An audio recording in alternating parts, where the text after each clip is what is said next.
So ಎಲ್ರಿಗೂ ನಮಸ್ಕಾರ. ನಾನು ನಿಮ್ಮ ಭರತ್. ಕಾಲೇಜು ಶಿಕ್ಷಣ ಇಲಾಖೆ ನಡೆಸ್ತಾ ಇರುವಂತಹ ತರಗತಿಗಳಿಗೆ ಸ್ವಾಗತ. ಸೊ ನನ್ನ ಇಂದಿನ ಕ್ಲಾಸ್ನಲ್ಲಿ ಸಬ್ಜೆಕ್ಟ್ ವರ್ಬ್ ಅಗ್ರಿಮೆಂಟ್ನ ನಾವು ನೋಡಿದ್ವಿ. ಸೊ ಐ ಹೋಪ್ ನೀವು PYQsನ ಸಾಲ್ವ್ ಮಾಡಿದ್ದೀರಾ, ಈಸಿ ಆಗ್ತಾಯಿದೆ ನಿಮಗೆ ಆನ್ಸರ್ ಮಾಡೋದಕ್ಕೆ ಅಂತ. ಸೊ ಇವತ್ತು ಆ್ಯಕ್ಟಿವ್ ವಾಯ್ಸ್ ಪ್ಯಾಸಿವ್ ವಾಯ್ಸ್ನ ನೋಡೋಣ. ಯಾವ ರೀತಿ ಆ್ಯಕ್ಟಿವ್ ವಾಯ್ಸ್ ಇರುತ್ತೆ, ಯಾವ ರೀತಿ ಪ್ಯಾಸಿವ್ ವಾಯ್ಸ್ ಇರುತ್ತೆ ಅಂತ. ಸೊ ಮೊದಲನೇದಾಗಿ ಆ್ಯಕ್ಟಿವ್ ವಾಯ್ಸ್ ಏನು, ಪ್ಯಾಸಿವ್ ವಾಯ್ಸ್ ಏನು.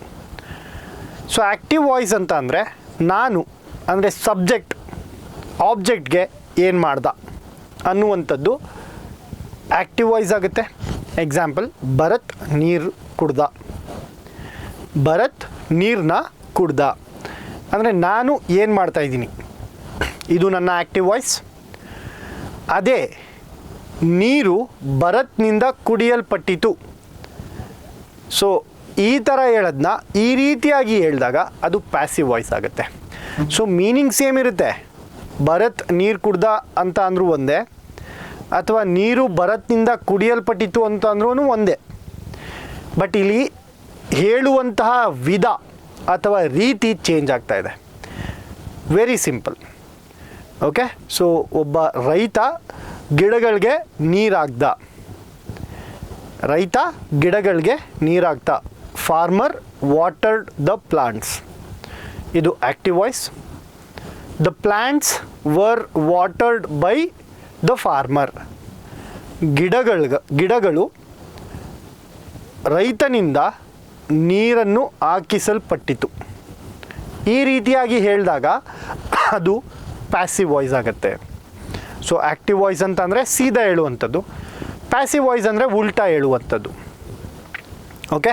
ಸೊ ನಿಮ್ಮೆಲ್ಲರಿಗೂ ಒಂದು ಗಾದೆ ಮಾತು ನೆನಪಿರುತ್ತೆ ಅಂತ ಅಂದ್ಕೊಂಡಿದ್ದೀನಿ.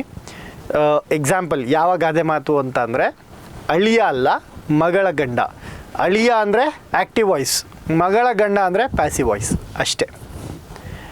ಓಕೆ. ಸೊ ಇದು ನಿಮ್ಮ active voice, passive voice. So ಇದರಲ್ಲಿ ಕೆಲವೊಂದು ರೂಲ್ಸ್ ಇದ್ದಾವೆ. ಯಾವ ರೀತಿ ರೂಲ್ಸ್ ಇದೆ, ಆಮೇಲೆ ಯಾವ ರೀತಿ ಟೆನ್ಸ್ ಚೇಂಜ್ ಆಗುತ್ತೆ, ಕಾಲಘಟ್ಟನ ನಾವು ಚೇಂಜ್ ಮಾಡಬೇಕಾಗತ್ತೆ ಇದರಲ್ಲಿ. ಸೊ ನಿಮ್ಮ ಟೆನ್ಸಸ್ ಕ್ಲಾಸ್ ಯಾರೆಲ್ಲ ನೋಡಿಲ್ಲ, ಆ ಒಂದು ಟೆನ್ಸಸ್ ಕ್ಲಾಸ್ನ ನೋಡಿ. ಸೊ ನಾನು ಹೇಳ್ಕೊಟ್ಟಿದ್ದೀನಿ ಟೆನ್ಸಸ್ ಯಾವ ರೀತಿ ಇರುತ್ತೆ. Present tense, past tense, future tense ಅಂದರೆ ವರ್ತಮಾನ ಕಾಲ, ಭವಿಷ್ಯತ್ ಕಾಲ, ಭೂತಕಾಲ. ಸೊ ಪ್ರತಿಯೊಂದು ಕಾಲದಲ್ಲಿ 4 ರೀತಿ ಇರ್ತವೆ. Simple present, present continuous, present perfect, present perfect continuous. ಅದೇ ರೀತಿ ಪಾಸ್ಟ್ ಸಿಂಪಲ್ ಪಾಸ್ಟ್ ಅಂತ ಬರುತ್ತೆ, ಪಾಸ್ಟ್ ಕಂಟಿನ್ಯೂಯಸ್ ಅಂತ ಬರುತ್ತೆ, ಪಾಸ್ಟ್ ಪರ್ಫೆಕ್ಟ್ ಅಂತ ಬರುತ್ತೆ, ಪಾಸ್ಟ್ ಪರ್ಫೆಕ್ಟ್ ಕಂಟಿನ್ಯೂಯಸ್ ಅಂತ ಬರುತ್ತೆ. ಅದೇ ರೀತಿ ಫ್ಯೂಚರ್ನಲ್ಲಿ ಕೂಡ ಸಿಂಪಲ್ ಫ್ಯೂಚರ್ ಅಂತೀವಿ, ಅದಾದ ನಂತರ ಫ್ಯೂಚರ್ ಕಂಟಿನ್ಯೂಯಸ್ ಟೆನ್ಸ್ ಅಂತೀವಿ, ಅದಾದ ಮೇಲೆ ಫ್ಯೂಚರ್ ಪರ್ಫೆಕ್ಟ್ ಅಂತೀವಿ, ಅದಾದ ನಂತರ ಫ್ಯೂಚರ್ ಪರ್ಫೆಕ್ಟ್ ಕಂಟಿನ್ಯೂಯಸ್ ಟೆನ್ಸ್ ಬರ್ತವೆ. ಸೊ ಟೋಟಲ್ 12 ರೀತಿಯಾದಂತಹ ಕಾಲಗಳು ಬರ್ತವೆ, ಕಾಲಘಟ್ಟಗಳು ಬರ್ತವೆ. ಅದನ್ನು ಒಂದು ಸರಿ ರಿವೈಸ್ ಮಾಡಿ. Active voice, passive voice. ಅದೇ ರೀತಿ ಡೈರೆಕ್ಟ್ ಸ್ಪೀಚ್, ಇಂಡೈರೆಕ್ಟ್ ಸ್ಪೀಚ್ ಕೂಡ ತುಂಬ ಸುಲಭವಾಗತ್ತೆ. ಓಕೆ. ಸೊ ಇಲ್ಲಿ ಆ್ಯಕ್ಟಿವ್ ವಾಯ್ಸ್, ಪ್ಯಾಸಿವ್ ವಾಯ್ಸಲ್ಲಿ ಆ್ಯಕ್ಟಿವ್ ವಾಯ್ಸಲ್ಲಿ ಏನಾಯಿತು, ಸಬ್ಜೆಕ್ಟ್ ಆಬ್ಜೆಕ್ಟ್ಗೆ ಏನು ಮಾಡ್ದ, ಸಬ್ಜೆಕ್ಟ್ ಆಬ್ಜೆಕ್ಟ್ಗೆ ಏನು ಮಾಡಿತು ಅನ್ನುವಂಥದ್ದು ಆ್ಯಕ್ಟಿವ್ ವಾಯ್ಸ್. ಪ್ಯಾಸಿವ್ ವಾಯ್ಸಲ್ಲಿ ಉಲ್ಟಾ, ಅಂದರೆ ಆಬ್ಜೆಕ್ಟ್ ಸಬ್ಜೆಕ್ಟ್ನಿಂದ ಏನು ಮಾಡಿಸ್ಕೋತು ಅಂತ ಪ್ಯಾಸಿವ್ ವಾಯ್ಸ್ ಹೇಳುತ್ತೆ. ಸೊ ಕೆಲವೊಂದು ಎಕ್ಸಾಂಪಲ್ ನೋಡಿ. The farmer is watering the plants. So ಇಲ್ಲಿ ಸಬ್ಜೆಕ್ಟ್ ಯಾವುದಾಯಿತು, ಫಾರ್ಮರ್ ಆಯಿತು. ಫಾರ್ಮರ್ ಅಂದರೆ ರೈತ ಅನ್ನುವಂಥದ್ದು ನನ್ನ ಸಬ್ಜೆಕ್ಟ್ ಆಯಿತು. ವರ್ಬ್ ಏನಾಯಿತು, ವಾಟರಿಂಗ್ ಅನ್ನುವಂಥದ್ದು ಅಂದರೆ ಕ್ರಿಯಾಪದ. ವಾಟರಿಂಗ್ ಅಂದರೆ ನೀರಾಗ್ತಾ ಇರುವಂಥದ್ದು. ದ ಪ್ಲಾಂಟ್ಸ್, ಪ್ಲಾಂಟ್ಸ್ ಗಿಡಗಳು ಆಬ್ಜೆಕ್ಟ್ ಆಯಿತು. ಸೊ ರೈತ ನೀರಾಗ್ತಾ ಇದ್ದಾನೆ, ಯಾರ ಮೇಲೆ ನೀರಾಗ್ತಾ ಇದ್ದಾನೆ, ಪ್ಲ್ಯಾಂಟ್ಸ್ ಮೇಲೆ ನೀರಾಗ್ತಾ ಇದ್ದಾನಲ್ವಾ. ಸೊ ಆಬ್ಜೆಕ್ಟ್ ಏನಾಯಿತು, ಪ್ಲ್ಯಾಂಟ್ಸ್ ಆಯಿತು. ಬಟ್ ಪ್ಯಾಸಿವ್ ವಾಯ್ಸಲ್ಲಿ ಈ ಪ್ಲ್ಯಾಂಟ್ಸ್ ಏನಿದೆ, ಈ ಪ್ಲ್ಯಾಂಟ್ಸ್ ನನ್ನ ಮೊದಲನೇದಾಗಿ ಬರುತ್ತೆ. ಸೊ ಸ್ಟ್ರಕ್ಚರ್ನ ನೋಡಿ, ಸಬ್ಜೆಕ್ಟ್ ವರ್ಬ್ ಆಬ್ಜೆಕ್ಟ್ ಇದೆ. ಅದೇ ರೀತಿ ಆಬ್ಜೆಕ್ಟ್ ಬಿ ವರ್ಬ್ ಜೊತೆಗೆ ಸಬ್ಜೆಕ್ಟ್. ಇದು ನನ್ನ ಪ್ಯಾಸಿವ್ ವಾಯ್ಸ್ನ ಸ್ಟ್ರಕ್ಚರ್. ಸೊ ಇಲ್ಲಿ ರೈತ ಗಿಡಗಳಿಗೆ ನೀರಾಗ್ತಾ ಇದ್ದ, ಗಿಡಗಳು ರೈತನಿಂದ ನೀರು ಹಾಕಿಸ್ಕೊತಿತ್ತು. ಓಕೆ, ಇದು ನನ್ನ passive voice. The plants are being watered by the farmer.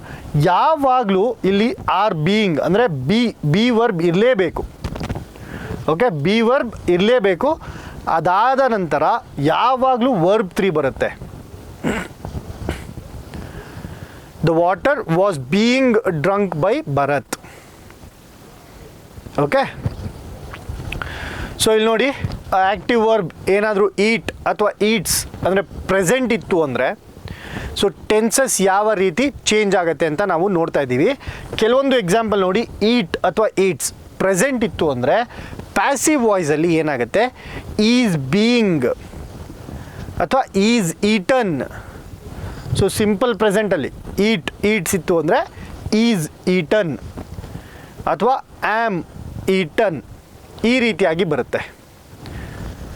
Eight ಒಂದು ವೇಳೆ ಪಾಸ್ಟ್ ಟೆನ್ಸಲ್ಲಿದ್ದರೆ ಅಂದರೆ I ate an apple. An apple was eaten by me. I ate oranges. So past tense ಇತ್ತು ಅಂತಂದರೆ ಇಲ್ಲೇನು ಬರಬೇಕು, ವಾಸ್ ಅಥವಾ ವರ್ಬ್ ಬರಬೇಕು. ವಾಸ್ ಬರಬೇಕಾ ವರ್ಬ್ ಬರಬೇಕಾ ಹೇಗೆ ಗೊತ್ತಾಗುತ್ತೆ?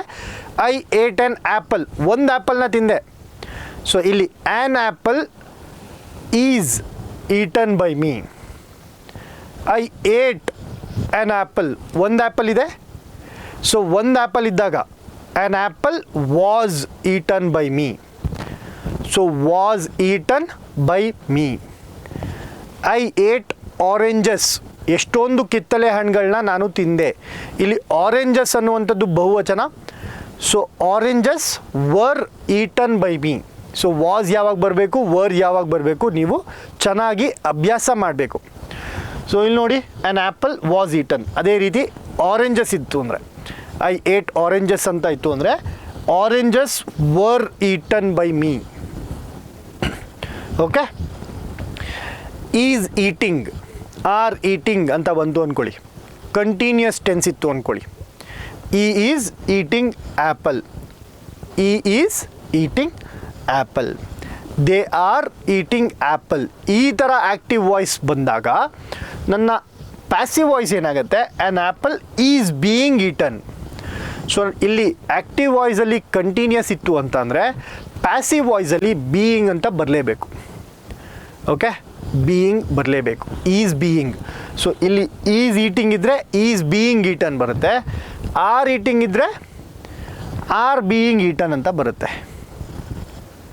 ಓಕೆ, ಸೊ ನೆಕ್ಸ್ಟು ಹ್ಯಾಸ್ ಅಥವಾ ಹ್ಯಾವ್ ಬೀನ್ ಅಂದರೆ ಪರ್ಫೆಕ್ಟ್ ಟೆನ್ಸಲ್ಲಿದ್ದರೆ ಹ್ಯಾಸ್ ಅಥವಾ ಹ್ಯಾವ್ ಆ್ಯಕ್ಟಿವ್ ವಾಯ್ಸಲ್ಲಿ ಹ್ಯಾಸ್ ಇತ್ತು ಅಂದರೆ ಪ್ಯಾಸಿವ್ ವಾಯ್ಸಲ್ಲಿ ಹ್ಯಾಸ್ ಬೀನ್ ಇರಲೇಬೇಕು. ಅದೇ ರೀತಿ ಆ್ಯಕ್ಟಿವ್ ವಾಯ್ಸಲ್ಲಿ ಹ್ಯಾವ್ ಇತ್ತು ಅಂತ ಅಂದರೆ ಪ್ಯಾಸಿವ್ ವಾಯ್ಸಲ್ಲಿ ಹ್ಯಾವ್ ಬೀನ್ ಇರಲೇಬೇಕು. ಓಕೆ, ಸಿಂಪಲ್ ಅಲ್ವಾ? ಹ್ಯಾಸ್ ಇತ್ತು ಅಂದರೆ ಹ್ಯಾಸ್ ಬೀನ್ ಇರಲೇಬೇಕು. ಹ್ಯಾವ್ ಇತ್ತು ಅಂದರೆ ಹ್ಯಾವ್ ಬೀನ್ ಇರಲೇಬೇಕು. ಅದೇ ರೀತಿ ವಿಲ್ ಈಟ್ ಫ್ಯೂಚರ್ ಟೆನ್ಸಲ್ಲಿ ಹೇಳ್ತಿದ್ರೆ ವಿಲ್ ಬಿ ಅಂತ ಬರಲೇಬೇಕು. Okay, I will eat an apple tomorrow. An apple will be eaten by me tomorrow. So ಪ್ರೆಸೆಂಟಲ್ಲಿ ಅಥವಾ ಫ್ಯೂಚರಲ್ಲಿ ಯಾವುದೇ ಆ್ಯಕ್ಟಿವ್ ವಾಯ್ಸ್ ಇತ್ತ ಅಂದ್ರೂ ಪ್ಯಾಸಿವ್ ವಾಯ್ಸಲ್ಲಿ ವಿಲ್ ಬಿ ಬರುತ್ತೆ. ಒಂದೇ ವರ್ಡು ವಿಲ್ ಬಿ ಅಷ್ಟೇ. ಅದೇ ರೀತಿ ಪರ್ಫೆಕ್ಟ್ ಟೆನ್ಸ್ ಇದ್ದರೆ ಹ್ಯಾಸ್ ಅಥವಾ ಹ್ಯಾವ್ ಇತ್ತು ಅಂದರೆ ಇಲ್ಲಿ ಹ್ಯಾಸ್ ಬೀನ್ ಅಥವಾ ಹ್ಯಾವ್ ಬೀನ್ ಬರುತ್ತೆ. ಸೊ ಟೆನ್ಸಸ್ ನೋಡೋಣ, ಯಾವ ರೀತಿ ಟೆನ್ಸ್ಗಳು ಚೇಂಜ್ ಆಗುತ್ತೆ. ನಾನು ಹೇಳಿದೆ ಅಲ್ವಾ, 12 ರೀತಿಯಾದಂತಹ ಟೆನ್ಸಸ್ ಬರ್ತವೆ. ಪ್ರತಿಯೊಂದನ್ನು ನೋಡೋಣ. ಸಿಂಪಲ್ ಪ್ರೆಸೆಂಟ್, ಒಂದು ವೇಳೆ ಆ್ಯಕ್ಟಿವ್ ವಾಯ್ಸ್ ಸಿಂಪಲ್ ಪ್ರೆಸೆಂಟಲ್ಲಿ ಇತ್ತು ಅಂದರೆ ರೈಟ್ ರೈಟ್ಸ್, ಈಟ್ ಈಟ್ಸ್ ಈ ರೀತಿಯಾಗಿ ಸಿಂಪಲ್ ಪ್ರೆಸೆಂಟಲ್ಲಿತ್ತು ಅಂದರೆ ನನ್ನ ಪ್ಯಾಸಿವ್ ವಾಯ್ಸ್ ಏನಾಗಬೇಕು, ರೈಟ್ಸ್ ಇತ್ತು ಅಂದರೆ ಈಸ್ ರಿಟನ್. ಸೊ ಏಕವಚನ ಇತ್ತು ಅಂದರೆ ಈಸ್ ರಿಟನ್, ಬಹುವಚನ ಇತ್ತು ಅಂದರೆ are written. I write a book. I write my homework daily. I write a book. The book was written by me. Okay, the book is written. The book is written by me ಅಂದರೆ ನಾನು ಇವಾಗ ಬರೀತಾ ಇದ್ದೀನಿ ಅಂತ ಅರ್ಥ. Okay, simple past.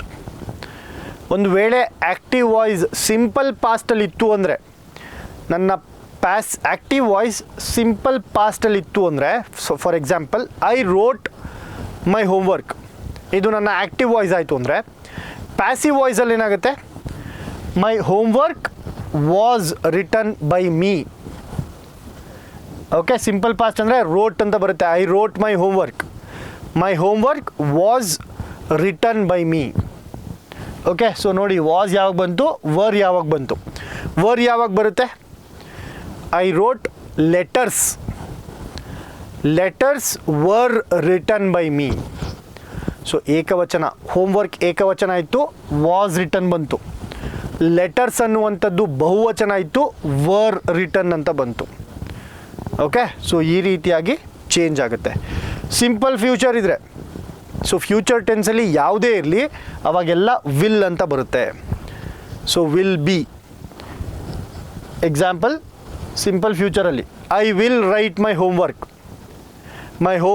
Will be written by me. So ಯಾವುದೇ ರೀತಿಯಾದಂತಹ future ಇದ್ರೂ, ಸಿಂಪಲ್ ಫ್ಯೂಚರ್ ಆಗಿರ್ಬೋದು, ಅಥವಾ ಫ್ಯೂಚರ್ ಪರ್ಫೆಕ್ಟ್ ಆಗಿರ್ಬೋದು, ಅಥವಾ ಫ್ಯೂಚರ್ ಕಂಟಿನ್ಯೂಸ್ ಆಗಿರ್ಬೋದು, ಅಥವಾ ಫ್ಯೂಚರ್ ಕಂಟಿನ್ಯೂಸ್ ಪರ್ಫೆಕ್ಟ್ ಆಗಿರ್ಬೋದು, ಫ್ಯೂಚರ್ ಪರ್ಫೆಕ್ಟ್ ಕಂಟಿನ್ಯೂಸ್ ಆಗಿರ್ಬೋದು. ಈ ಯಾವುದೇ ಫ್ಯೂಚರ್ ಬಂದ್ರೂ ಪ್ಯಾಸಿವ್ ವಾಯ್ಸಲ್ಲಿ ಏನು ಬರಬೇಕು, ವಿಲ್ ಬಿ ಬರಬೇಕು. Very simple. ಪ್ರೆಸೆಂಟ್ ಕಂಟಿನ್ಯೂಸ್ ಇತ್ತು ಅಂದರೆ ಇವಾಗ ನಡೀತಾ ಇದೆ ಒಂದು action. I am writing my homework is being written by me.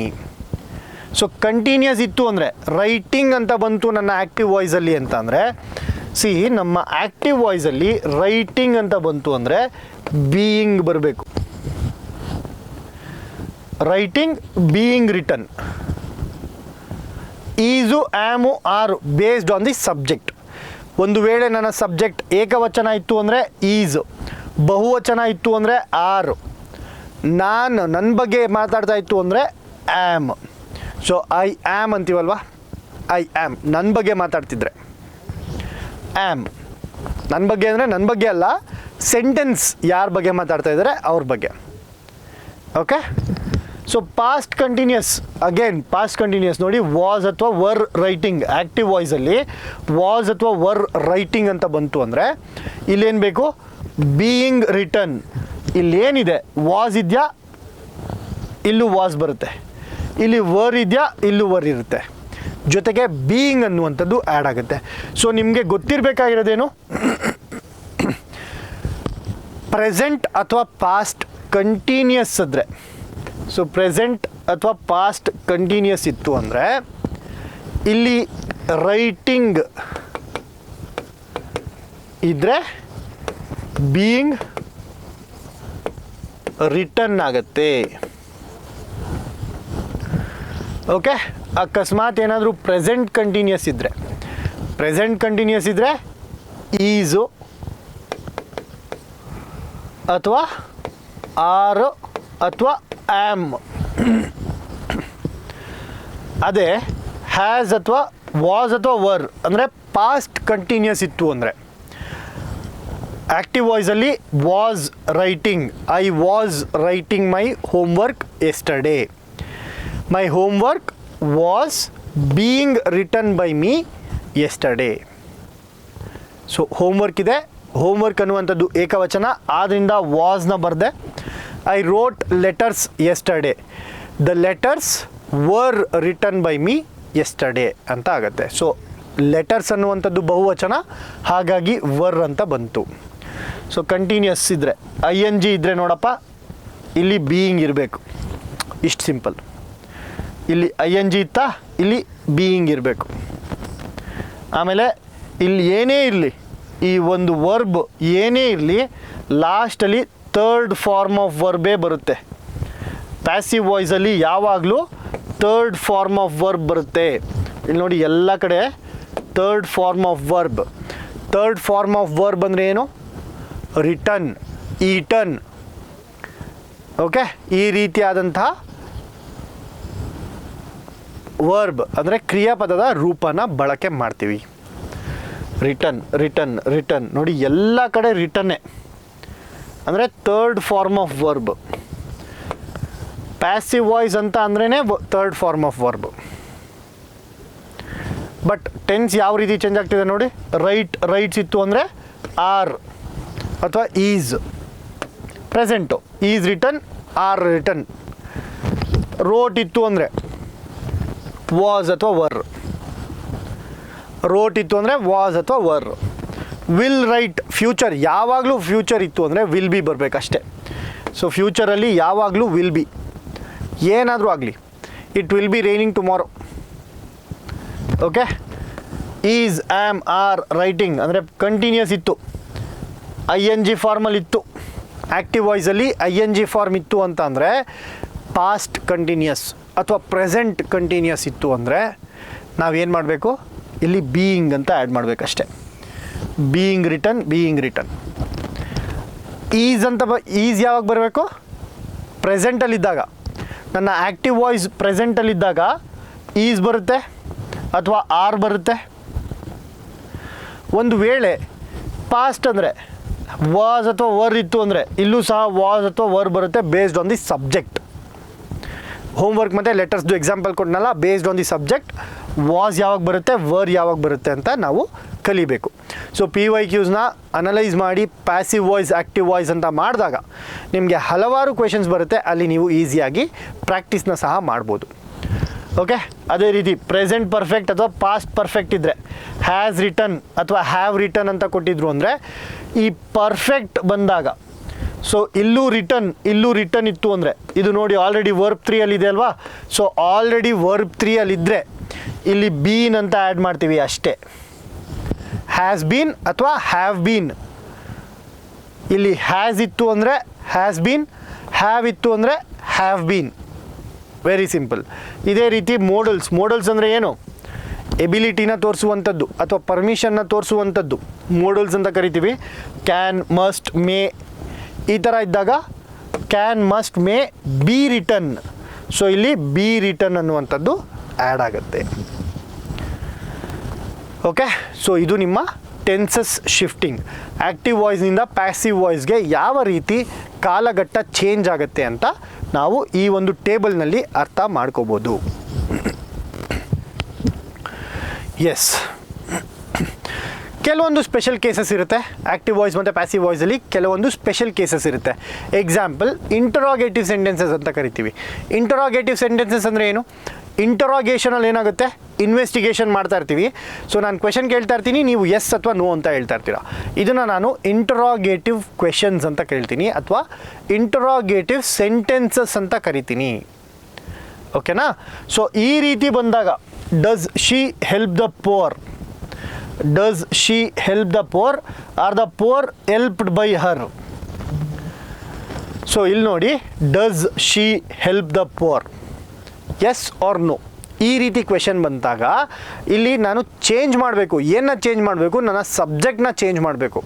So based on my subject, poor ಅನ್ನುವಂಥದ್ದು ಎಷ್ಟೊಂದು ಜನ ಬಡವರು ಅಂತ ಅಂದಾಗ ಅಲ್ಲಿ ಬಹುವಚನ ಬರುತ್ತೆ. ಮತ್ತು ಕ್ವೆಶನ್ ಮಾಡ್ತಾ ಇರೋದ್ರಿಂದ are the poor being helped by her, is she helping the poor. So ಇನ್ನೊಂದು ಎಕ್ಸಾಂಪಲ್ನಲ್ಲಿ is she helping the poor, question mark ಇತ್ತು ಅಂದ್ಕೊಳ್ಳೋಣ. ಇಲ್ಲಿ ನೋಡಿ, ಇದು is she helping present continuous. ಈ ಪ್ರೆಸೆಂಟ್ ಕಂಟಿನ್ಯೂಸ್ ಅಂತ ಅಂದಾಗ ಈ ಪೋರ್ ಅನ್ನುವಂಥದ್ದು ಈ ಕಡೆ ಬರುತ್ತೆ. Are the poor being helped by her, question mark. So ಈ ಕ್ವೆಶನ್ ಮಾರ್ಕ್ನ ನಾವು ರಿಟೈನ್ ಮಾಡಬೇಕು. ಕ್ವೆಶನ್ನೇ ಕೇಳಬೇಕು. ಆ್ಯಕ್ಟಿವ್ ವಾಯ್ಸ್ ಮತ್ತು ಪ್ಯಾಸಿವ್ ವಾಯ್ಸಲ್ಲಿ ಮೀನಿಂಗ್ ಚೇಂಜ್ ಆಗೋಂಗಿಲ್ಲ. ಅವ್ರು ನನಗೆ ಕ್ವೆಶನ್ ಕೇಳ್ತಾ ಇದ್ದಾರೆ ಅಂದರೆ ಪ್ಯಾಸಿವ್ ವಾಯ್ಸಲ್ಲಿ ಕೂಡ ಕ್ವೆಶನ್ ಥರನೇ ಇರಬೇಕು. ಹಾಗಾಗಿ ಕ್ವೆಶನ್ ಮಾರ್ಕ್ ಮ್ಯಾಂಡೇಟರಿ ಇರುತ್ತೆ. ಈ ಕ್ವೆಶನ್ನ ಕೇಳುವಂತಹ ರೀತಿಯಲ್ಲಿ ನಾನು ಸೆಂಟೆನ್ಸ್ನ ಫಾರ್ಮ್ ಮಾಡಬೇಕು. ಸೊ ಅದೇ ರೀತಿ ನೋಡಿ, has he finish the work, has the work been ಇಲ್ಲಿ ಹ್ಯಾಸ್ ಇತ್ತು, ಇಲ್ಲಿ ಹ್ಯಾಸ್ ಬೀನ್ ಆಯಿತು. ಬಟ್ ಹ್ಯಾಸ್ ಬೀನ್ನ ಬಳಕೆ ಮಾಡಬೇಕಾದ್ರೆ has the work been finished by her ಅಂತ ಬರುತ್ತೆ. Okay, yes. ಇನ್ನೊಂದು ಕೆಲವೊಂದು ರೀತಿಯಾದಂಥ ಕ್ವೆಶನ್ WH ಕ್ವೆಶನ್ಸ್ ಅಂತ ಅಂತೀವಿ. ಯಾವುದಂದರೆ ವಾಟ್, ವೈ, ಈ ರೀತಿಯಾದಂಥ ಕ್ವೆಶನ್. ಎಕ್ಸಾಂಪಲ್ ನೋಡಿ, why did you break the window. ಈ ರೀತಿ ಬಂದಾಗ ಈ WH ವರ್ಡು ಅದೇ ಫಸ್ಟ್ ಇರುತ್ತೆ, ಮತ್ತು ವೈ, ಇಲ್ಲಿ ವೈ ಇದ್ದರೆ ಇಲ್ಲಿ why. What did you do, so what ಅನ್ನೋದೇ ರಿಪೀಟ್ ಆಗುತ್ತೆ. ವೇರ್ ವರ್ ಯು, ಈ ವೇರ್ ಅನ್ನೋದೇ ರಿಪೀಟ್ ಆಗುತ್ತೆ. Why did you break the window, why was the window broken by you. ಇಲ್ಲಿ ಮೀನಿಂಗ್ ಚೇಂಜ್ ಆಗಬಾರ್ದು. ನೀನು ಯಾಕಪ್ಪ ಕಿಟಕಿನ ಮುರಿದೆ, ಇದೇ ಇರಬೇಕು. ಕಿಟಕಿ ಯಾಕಪ್ಪ ನಿನ್ನಿಂದ ಮುರಿಯಲ್ಪಡ್ತು, ಈ ರೀತಿ ಬರಬೇಕು. ಓಕೆನಾ? ಸೊ ಅಕಸ್ಮಾತ್ ಏನಾದರೂ ತುಂಬ ಕಷ್ಟ ಅನಿಸ್ತಾ ಇದೆ ಅಂತಂದರೆ ಕನ್ನಡಕ್ಕೆ ಟ್ರಾನ್ಸ್ಲೇಟ್ ಮಾಡ್ಕೊಬಿಡಿ. ಕನ್ನಡಕ್ಕೆ ಟ್ರಾನ್ಸ್ಲೇಟ್ ಮಾಡಿಕೊಂಡ್ರೆ ತುಂಬ ಸುಲಭ ಆಗುತ್ತೆ. ಎಕ್ಸಾಂಪಲ್ ಇದನ್ನು ಹೇಳಿದೆ ನೋಡಿ, why did you break the window, ಯಾಕೆ ನೀನು ಕಿಟಕಿನ ಮುರಿದೆ, ಇದು ನನ್ನ ಆ್ಯಕ್ಟಿವ್ ವಾಯ್ಸ್. ಯಾಕೆ ಆ ಕಿಟಕಿ ನಿನ್ನಿಂದ ಮುರಿಯಲ್ಪಟ್ಟಿತು, ಇದು ಪ್ಯಾಸಿವ್ ವಾಯ್ಸ್. ಈಗ ಕನ್ನಡದಲ್ಲಿ ನಿಮ್ಗೆ ಬಂತು, ಯಾಕೆ ಆ ಒಂದು ಕಿಟಕಿ ನಿನ್ನಿಂದ ಮುರಿಯಲ್ಪಡ್ತು, ಇದು ನಿಮ್ಮ ಪ್ಯಾಸಿವ್ ವಾಯ್ಸ್. ಇದನ್ನು ತಿರ್ಗಾ ಇಂಗ್ಲೀಷಿಗೆ ಟ್ರಾನ್ಸ್ಲೇಟ್ ಮಾಡ್ಕೊಳ್ಳಿ, ವೆರಿ ಈಸಿ ಅಲ್ವಾ? ಓಕೆ, ಯಾಕೆ ಈ ಥರ ನೋಡ್ತಾ ಇದೆಯಾ, ಯಾಕೆ ಅವಳನ್ನ ಈ ಥರ ನೋಡ್ತಿದ್ಯಾ, ಅವಳು ನಿನ್ನಿಂದ ಯಾಕೆ ನೋಡಲ್ಪಡ್ತಿದ್ದಾಳೆ, ಈ ರೀತಿಯಾಗಿ ಚೇಂಜ್ ಮಾಡಿಕೊಂಡ್ರೆ ಮುಗೀತು. ಓಕೆನಾ? ಎಸ್. ಅದೇ ರೀತಿ ಹೂ ಮತ್ತು ಹೂಮ್. ಯಾವಾಗೆಲ್ಲ ಹೂ ಅಂತ ಬರುತ್ತೆ ಕ್ವೆಶನಲ್ಲಿ ಹೂ ಅಂತ ಬಂದಾಗ ಬೈ ಹೂಮ್ ಅಂತ ಆಗುತ್ತೆ ಪ್ಯಾಸಿವ್ ವಾಯ್ಸಲ್ಲಿ. Who wrote the Ramayana, by whom was the Ramayana written. Okay, so who ಇತ್ತು ಅಂದರೆ ಬೈ ಹೂಮ್. ಅದೇ ರೀತಿ ಹೂಮ್ ಇದ್ದರೆ who. Whom did you see, ಯಾರನ್ನ ನೋಡಿದೆ, ಯಾರು ನಿನ್ನಿಂದ ನೋಡಲ್ಪಟ್ಟರು. Who was seen by you. So ಕನ್ನಡಕ್ಕೆ ಟ್ರಾನ್ಸ್ಲೇಟ್ ಮಾಡ್ಕೊಂಡ್ರೆ ನೋಡಿ, ಹೂಮ್ ಡಿಡ್ ಯು ಸಿ, ನೀನು ಯಾರನ್ನ ನೋಡಿದೆ, ಯಾರು ನಿನ್ನಿಂದ ನೋಡಲ್ಪಟ್ಟರು. ಸೊ ಯಾರು ನಿನ್ನಿಂದ ನೋಡಲ್ಪಟ್ಟರು ಅನ್ನೋದಕ್ಕೆ who was seen by you ಅಂತ ಟ್ರಾನ್ಸ್ಲೇಟ್ ಮಾಡ್ಕೊತೀನಿ ನಾನು ಇಂಗ್ಲೀಷ್ಗೆ. ವೆರಿ ಸಿಂಪಲ್ ಅಲ್ವಾ? ಅದೇ ರೀತಿ ಇಂಪರೇಟಿವ್ ಸೆಂಟೆನ್ಸಸ್ ಅಂತ ಇದೆ. ಇಂಪರೇಟಿವ್ ಸೆಂಟೆನ್ಸಸ್ ಅಂದರೆ ಈ ಕಮ್ಯಾಂಡ್ಸ್ ಅಥವಾ ಆರ್ಡರ್ಸ್ ಅಥವಾ ರಿಕ್ವೆಸ್ಟ್ಸ್ಗೆ, ಇದಕ್ಕೆಲ್ಲ ನಾನು ಏನಂತೀನಿ, ಇಂಪರೇಟಿವ್ ಸೆಂಟೆನ್ಸಸ್ ಅಂತ ಕರಿತೀನಿ. ಸೊ ಇಂಪರೇಟಿವ್ ಸೆಂಟೆನ್ಸಸಲ್ಲಿ ಯಾವ ಥರ ಆಗುತ್ತೆ ಅಂತಂದರೆ, ಲೆಟ್, ಈಗ ಒಂದು ಆರ್ಡರ್ ಮಾಡ್ತಾಯಿದ್ದೀನಿ ಅಂದ್ಕೊಳ್ಳಿ. Okay, shut the door, so ಡೋರ್ನ ಹಾಕು, ಇದು ಆ್ಯಕ್ಟಿವ್ ವಾಯ್ಸ್.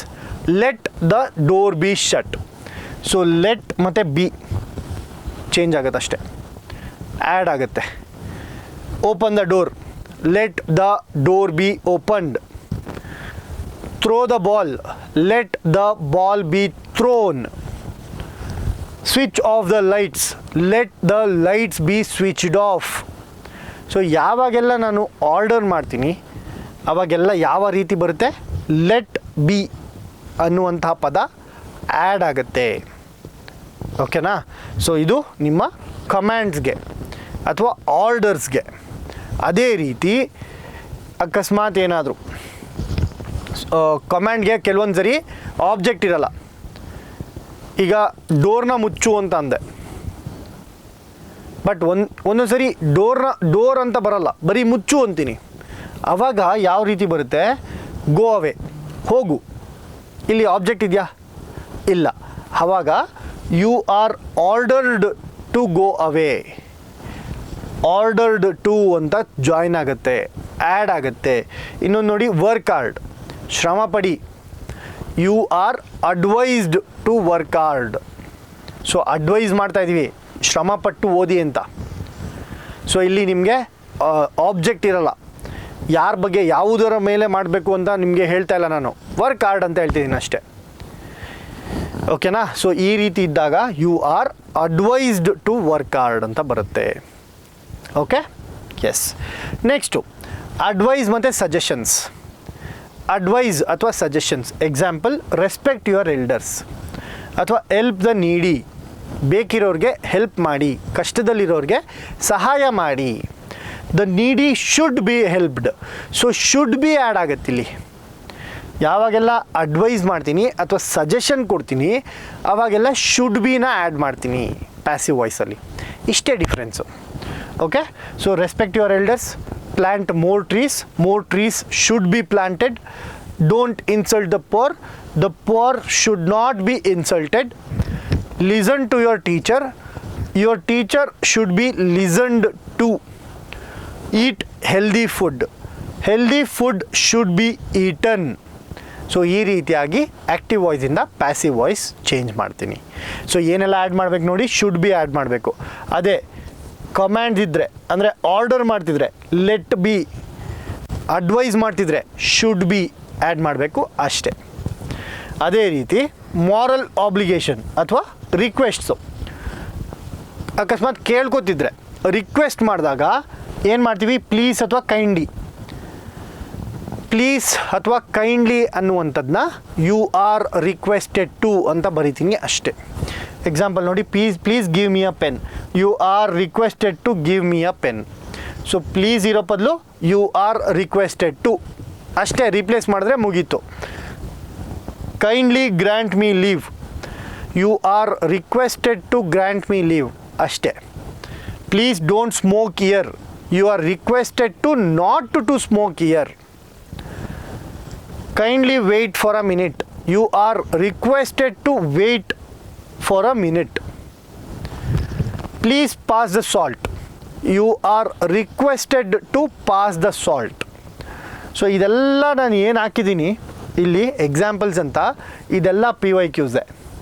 ಓಕೆ, ಇದೆಲ್ಲ ಪಿ ವೈ ಕ್ಯೂಸಲ್ಲಿ ಕೇಳಿರುವಂತಹ ಕ್ವೆಶನ್ನೇ ನಾನು ಎಕ್ಸಾಂಪಲ್ನಾಗಿ ಹೇಳ್ಕೊಡ್ತಾ ಇರುವಂಥದ್ದು.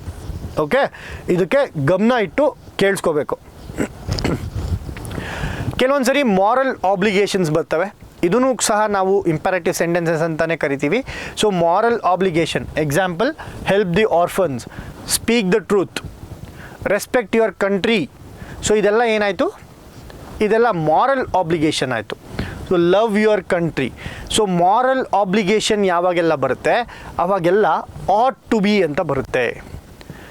ಯಾವ ವರ್ಡ್ ಆ್ಯಡ್ ಆಗುತ್ತೆ, ought to be. Okay, orphans ought to be helped, truth ought to be spoken, keep your promises ought to be kept, verb 3 form, protect the environment ought to be protected ಅಂತ ಬರುತ್ತೆ. serve your parents ought to be served. ಈ ರೀತಿಯಾಗಿ ಬರುತ್ತೆ, ಈ ರೀತಿಯಾಗಿ ನಾವು ಬಳಸಬೇಕು. Okay, so ಕೆಲವೊಂದು ಸರಿ ನೋಡಿ, ಇನ್ನೊಂದು ಸ್ಪೆಷಲ್ ರೂಲ್ ಏನಪ್ಪ ಅಂತಂದರೆ, ಕೆಲವೊಂದು ಸರಿ 2 ವರ್ಬ್ ಬರುತ್ತೆ. ಯಾವ ರೀತಿ 2 ವರ್ಬು, ಒಂದು ಡೈರೆಕ್ಟ್ ಆಬ್ಜೆಕ್ಟು ಅಂದರೆ ವಸ್ತು, ಇನ್ನೊಂದು object person. Example, he gave me a book. So ಇಲ್ಲಿ 2 ಆಬ್ಜೆಕ್ಟ್ ಇದೆ. ಯಾವ 2 ಆಬ್ಜೆಕ್ಟು, ಮೀ ಅನ್ನುವಂಥದ್ದು ಒಂದು ಆಬ್ಜೆಕ್ಟು, ಬುಕ್ ಅನ್ನುವಂಥದ್ದು ಒಂದು object. He gave me a book. So ಇಲ್ಲಿ 2 ರೀತಿಯಾದಂತಹ ಪ್ಯಾಸಿವ್ ಬರುತ್ತೆ. ಸೊ 2 ಕೂಡ ಕರೆಕ್ಟ್ ಇರುತ್ತೆ. ಎಕ್ಸಾಂಪಲ್ ನೋಡಿ, he gave me a book was given to me by him, I was given a book by him. So ನಾನು ಅವನಿಂದ ಒಂದು ಬುಕ್ ಇಸ್ಕೊಂಡೆ, ಅದು ಕರೆಕ್ಟ್. ಒಂದು ಬುಕ್ಕು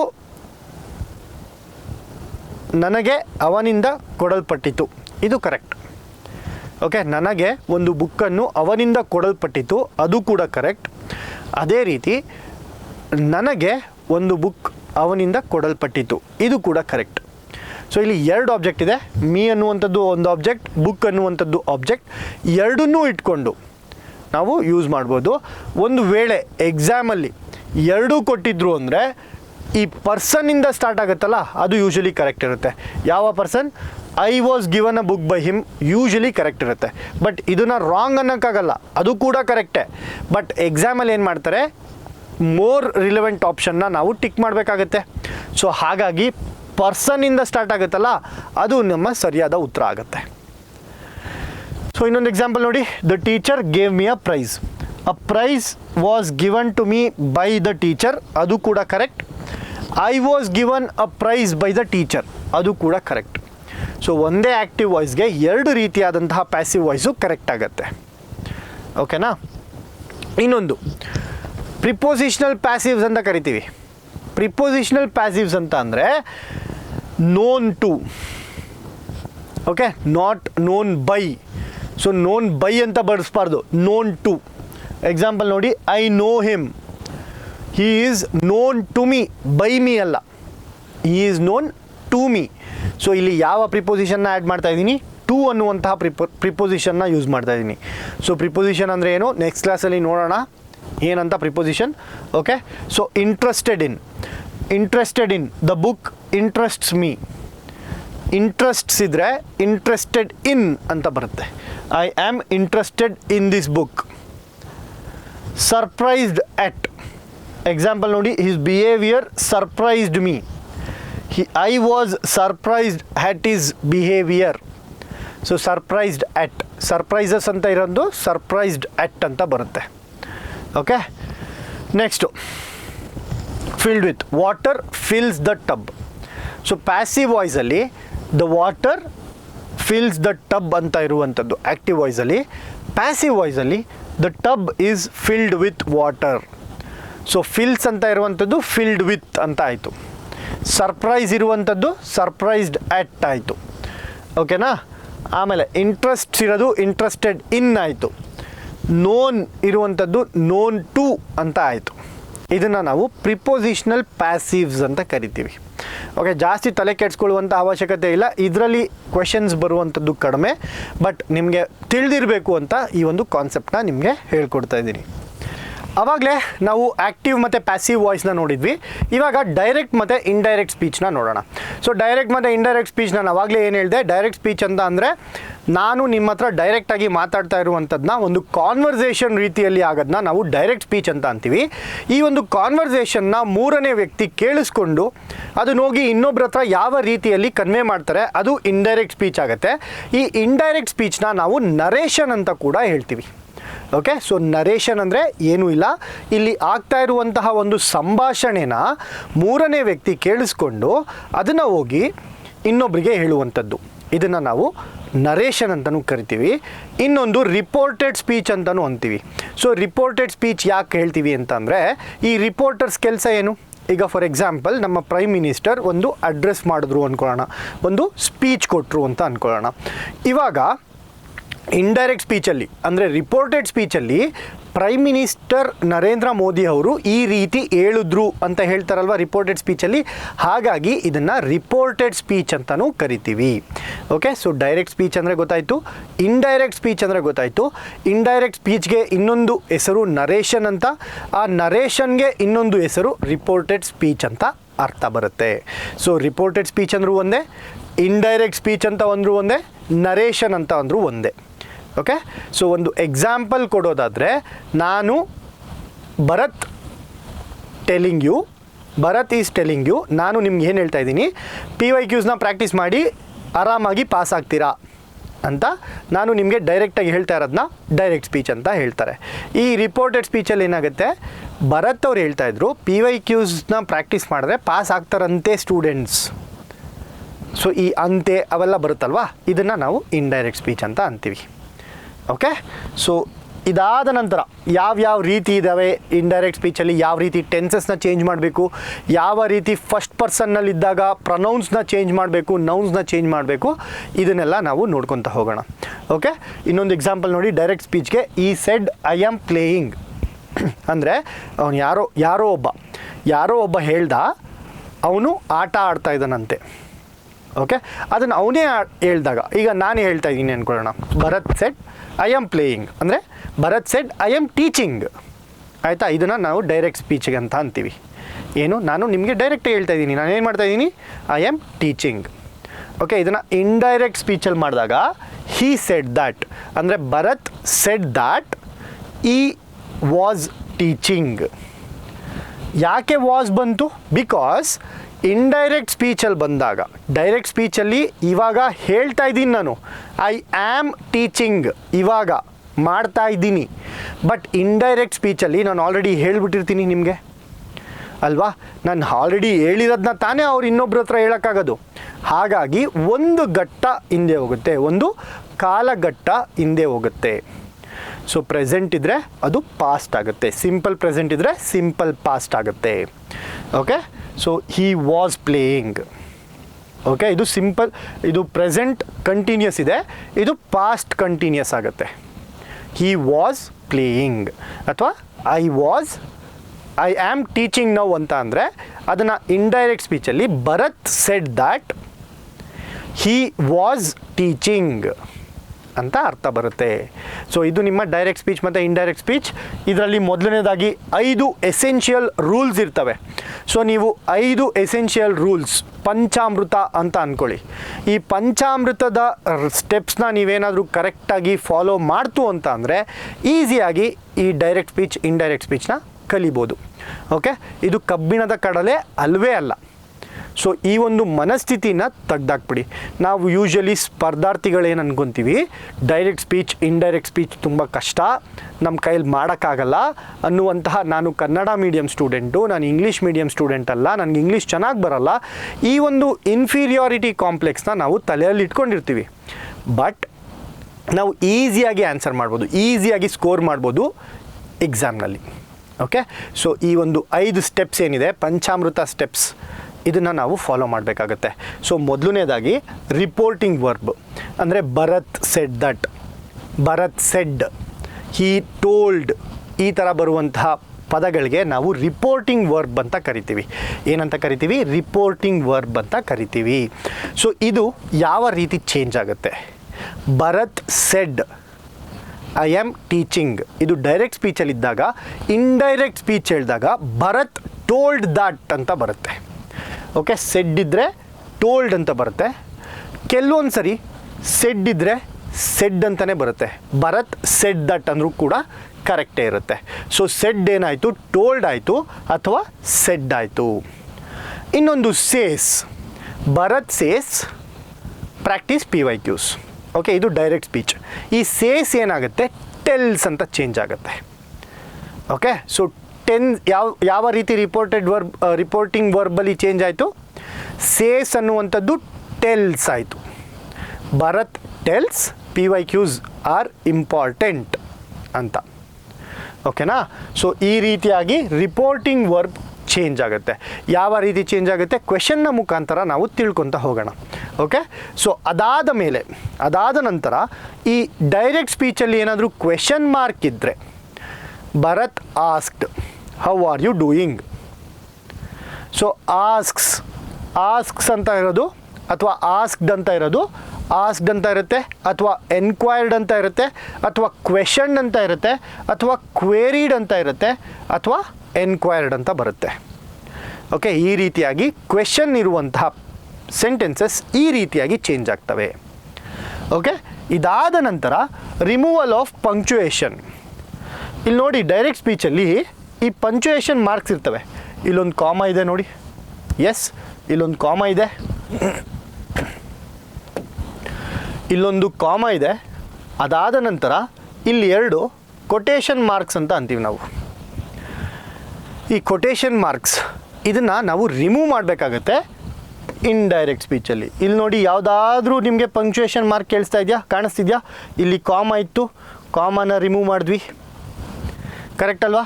ಇಲ್ಲಿ ಪಂಕ್ಚುಯೇಷನ್ ಮಾರ್ಕ್ ಇತ್ತು, ಪಂಕ್ಚುಯೇಷನ್ ಮಾರ್ಕ್ನ ರಿಮೂವ್ ಮಾಡ್ತೀವಿ. ಓಕೆ, ಸೊ ಈ ರೀತಿಯಾಗಿ ಪಂಕ್ಚುಯೇಷನ್ ಮಾರ್ಕ್ಸ್ನ ರಿಮೂವ್ ಮಾಡಬೇಕಾಗತ್ತೆ. ಇದು ನಿಮ್ಮ ಎರಡನೇ ಸ್ಟೆಪ್ಪು. ಮೊದಲನೇ ಸ್ಟೆಪ್ ಏನು? ರಿಪೋರ್ಟಿಂಗ್ ವರ್ಬ್ ಚೇಂಜ್ ಆಗೋದು. ಎಲ್ಲಿದೆ? ಇಲ್ಲಿ, yes, changing of reporting verb. ಅದಾದ ನಂತರ ಬರುವಂಥದ್ದು ಪಂಕ್ಚುಯೇಷನ್ ಮಾರ್ಕ್ಸ್ನ ರಿಮೂವ್ ಮಾಡುವಂಥದ್ದು, ರಿಮೂವ್ ದ ಪಂಕ್ಚುಯೇಷನ್. ಅದಾದಮೇಲೆ ಲಿಂಕರ್ಸ್ನ ಆ್ಯಡ್ ಮಾಡಬೇಕು. ಇನ್ವರ್ಟೆಡ್ ಕಾಮ ಅಂತ ಕೂಡ ಕರಿತೀವಿ ನಾವು ಇದನ್ನು, correct? This is the inverted commerce. ಈ ಇನ್ವರ್ಟೆಡ್ ಕಾಮರ್ಸ್ನು ತೆಗಿಬೇಕು, ಕಾಮರ್ಸ್ನು ತೆಗಿಬೇಕು. ಡೈರೆಕ್ಟ್ ಸ್ಪೀಚಿಂದ ಇಂಡೈರೆಕ್ಟ್ ಸ್ಪೀಚ್ಗೆ ನಾವು ಕನ್ವರ್ಟ್ ಮಾಡಬೇಕಾದ್ರೆ, ಕರೆಕ್ಟ್? ಅದಾದಮೇಲೆ ಲಿಂಕರ್ಸ್ ಬರ್ತವೆ. ಸೊ ಲಿಂಕರ್ಸ್ ಬಂದಾಗ ಹಲವಾರು ರೀತಿಯಾದಂತಹ ಸ್ಟೇಟ್ಮೆಂಟ್ಸ್ ಅಥವಾ ಇಂಗ್ಲೀಷ್ ಸೆಂಟೆನ್ಸಸ್ನ ಯಾವ ರೀತಿ ನಾವು ಲಿಂಕ್ ಮಾಡಬೇಕು. ಯಾವುದಕ್ಕೆ? ನಾನು ಏನು ಹೇಳ್ತಾ ಇದ್ದೀನಲ್ವ, ಈಗ ಭರತ್ ಸೆಡ್ ದಟ್ ಅಂತ ಬಂತಲ್ವ, ದಟ್. ಸೊ ಈ ದಟ್ ಅನ್ನುವಂಥದ್ದು ಲಿಂಕರ್ ಆಗುತ್ತೆ. ಸೊ ಸೊ ಯಾವ ರೀತಿ ಸೆಂಟೆನ್ಸಸ್ಗೆ ಯಾವ ಲಿಂಕರ್ ಬರುತ್ತೆ ನೋಡೋಣ. ಸೊ ಮೊದಲನೇದಾಗಿ ಇಂಟರಾಗೇಟಿವ್ ಸೆಂಟೆನ್ಸಸ್ಸು. ಇಂಟರಾಗೇಟಿವ್ ಸೆಂಟೆನ್ಸಸ್ಸಲ್ಲಿ ಏನಾಗುತ್ತೆ, ಅಸರ್ಟಿವ್ ಸೆಂಟೆನ್ಸಸ್ಸಲ್ಲಿ ಹೇಳಿದೆ ದಟ್ ಅಂತ ಬರುತ್ತೆ ಅಂತ. ಓಕೆ, ಅದೇ ಅಸರ್ಟಿವ್ ಸ್ಟೇಟ್ಮೆಂಟ್ ಆದರೆ ಅಥವಾ ಇಂಟರಾಗೇಟಿವ್ ಸೆಂಟೆನ್ಸ್ ಆದರೆ, ಅಸರ್ಟಿವ್ ಸೆಂಟೆನ್ಸಸ್ಸಲ್ಲಿ ಏನು ಬಂತು, ದಟ್ ಅಂತ ಆ್ಯಡ್ ಆಯಿತು. ಅದೇ ಇಂಟರಾಗೇಟಿವ್ ಸೆಂಟೆನ್ಸಸ್ಸು ಲಾಸ್ಟ್ ಇದರಲ್ಲಿ ಕೂಡ ಹೇಳಿದ್ದೆ. ಇಂಟರಾಗೇಟಿವ್ ಸೆಂಟೆನ್ಸಸ್ ಅಂದರೆ ಏನು, ಇಂಟರಾಗೇಟಿವ್ ಸೆಂಟೆನ್ಸಸ್ ಅಂದರೆ ಕ್ವೆಶನ್ ಮಾಡುವಂಥದ್ದು. ಈ ಇಂಟರಾಗೇಷನ್ ಅಂತೀವಲ್ವ, ಇನ್ವೆಸ್ಟಿಗೇಷನ್ಗೆ ಇಂಟರಾಗೇಷನ್ನು ಅಂತೀವಿ. ಇಂಟರಾಗೇಷನ್ ಅಂತ ಅಂದರೆ ಏನು, ಯಾರಾದರೂ ಒಬ್ಬ ವ್ಯಕ್ತಿನ ಕೂರಿಸ್ಕೊಂಡು ನಾನು ಕ್ವೆಶನ್ ಕೇಳುವಂಥದ್ದು, ಕ್ವೆಶನ್ ಮಾಡುವಂಥದ್ದು. ಯಾಕೆ ಮಾಡಿದೆ, ಎಲ್ಲಾಯಿತು, ಹೇಗಾಯಿತು, ಈ ರೀತಿ ಯಾಕೆ, ಎಲ್ಲಿ, ಹೇಗೆ, WH ಕ್ವೆಶನ್ಸ್ ಅಂತ ಅಂತೀವಿ ನಾವು. ಸೊ ಟೈಪ್ 1ನಲ್ಲಿ WH ಕ್ವೆಶನ್ಸ್ ಬರ್ತವೆ. WH ಕ್ವೆಶನ್ಸಲ್ಲಿ ಯಾವ್ಯಾವ ರೀತಿ, ಯಾರು, ಯಾಕೆ, who, why, when, where, how, which, ಇದನ್ನೆಲ್ಲ ನಾವು WH ಕ್ವೆಶನ್ಸ್ ಅಂತ ಅಂತೀವಿ. ಓಕೆ, ಸೊ WH ಕ್ವೆಶನ್ಸ್ ಬಂದಾಗ ಎಕ್ಸಾಂಪಲ್ ನೋಡಿ, where are you going, she asked where are you going. ಇಲ್ಲಿ ನೋಡಿ ಫಸ್ಟ್ ಏನಿದೆ, ಇಲ್ಲಿ ಕಾಮ ಇದೆ ಅಲ್ವಾ, ಕರೆಕ್ಟಾ, ಕಾಮ ಇದೆ ಮತ್ತು ಇನ್ವರ್ಟೆಡ್ ಕಾಮಸ್ ಇದ್ದಾವೆ. ಫಸ್ಟು ಕಾಮನ ರಿಮೂವ್ ಮಾಡ್ತೀನಿ ನಾನು. ಅದಾದ ನಂತರ ಇನ್ವರ್ಟೆಡ್ ಕಾಮಸ್ನು ಕೂಡ ನಾನು ರಿಮೂವ್ ಮಾಡ್ತೀನಿ. ಈ ರಿಮೂವ್ ಮಾಡಿದ್ಮೇಲೆ she asked where are you going, she asked where I was going ಅಂತ ಆಯಿತು. ಮುಂದೆದೆಲ್ಲ ಆಮೇಲೆ ನೋಡೋಣ. ಈಗ ಎರಡನೇ ಸ್ಟೆಪ್ಪಲ್ಲಿದ್ದೀನಿ. ಇಲ್ಲಿ ನೋಡಿ WH ಕ್ವೆಶನ್ ಇತ್ತು ಅಂದರೆ ಇಲ್ಲೂ ಕೂಡ WH ಇರಬೇಕು. Where, how, which colour I was wearing. ಈ ರೀತಿಯಾಗಿ ಇಂತಹ WH ಕ್ವೆಶನ್ಸ್ ಬಂದಾಗ ನನ್ನ ಲಿಂಕರ್ ಏನಾಗುತ್ತೆ, ವೇರ್ ಆಗುತ್ತೆ, ದಟ್ ಆಗಲ್ಲ. ದಟ್ ಬರುವಂಥದ್ದು ಅಸರ್ಟಿವ್ ಸೆಂಟೆನ್ಸಸ್ಗೆ. ಅಸರ್ಟಿವ್ ಸೆಂಟೆನ್ಸ್ ಅಂದರೆ I am just telling you, I am teaching. So Bharat said that he was teaching ಅಂತ ಬರುತ್ತೆ. ದಟ್ ಯಾವಾಗ ಬಂತು, ಅಸರ್ಟಿವಲ್ಲಿ ದಟ್ ಬಂತು, ಕರೆಕ್ಟಾ, ಅಸರ್ಟಿವಲ್ಲಿ ದಟ್ ಬಂತು. ಅದಾದ ನಂತರ ಇಂಟರಾಗೇಟಿವ್ ಕ್ವೆಶನ್ಸಲ್ಲಿ WH ಕ್ವೆಶನ್ಸ್ ಬಂತು ಅಂದರೆ ಈ WH ವರ್ಡ್ ಏನಿದೆ ಅದೇ ನಿಮ್ಮ ಲಿಂಕರ್ ಆಗುತ್ತೆ. ಸೊ WH ಕ್ವೆಶನ್ಗೆ ಲಿಂಕರ್ ಏನು, my linker is the same ವರ್ಡೇ ಲಿಂಕರ್ ಆಗತ್ತೆ. ಅದೇ ವರ್ಡು ರಿಪೀಟ್ ಆಗುತ್ತೆ ಲಿಂಕರ್ನ ರೀತಿಯಲ್ಲಿ. ವೇರ್ ಅಂತ ಇದ್ದರೆ ಲಿಂಕರ್ ವೇರೆ, ವೈ ಅಂತ ಇದ್ದರೆ ಲಿಂಕರ್ ವೈಯೇ.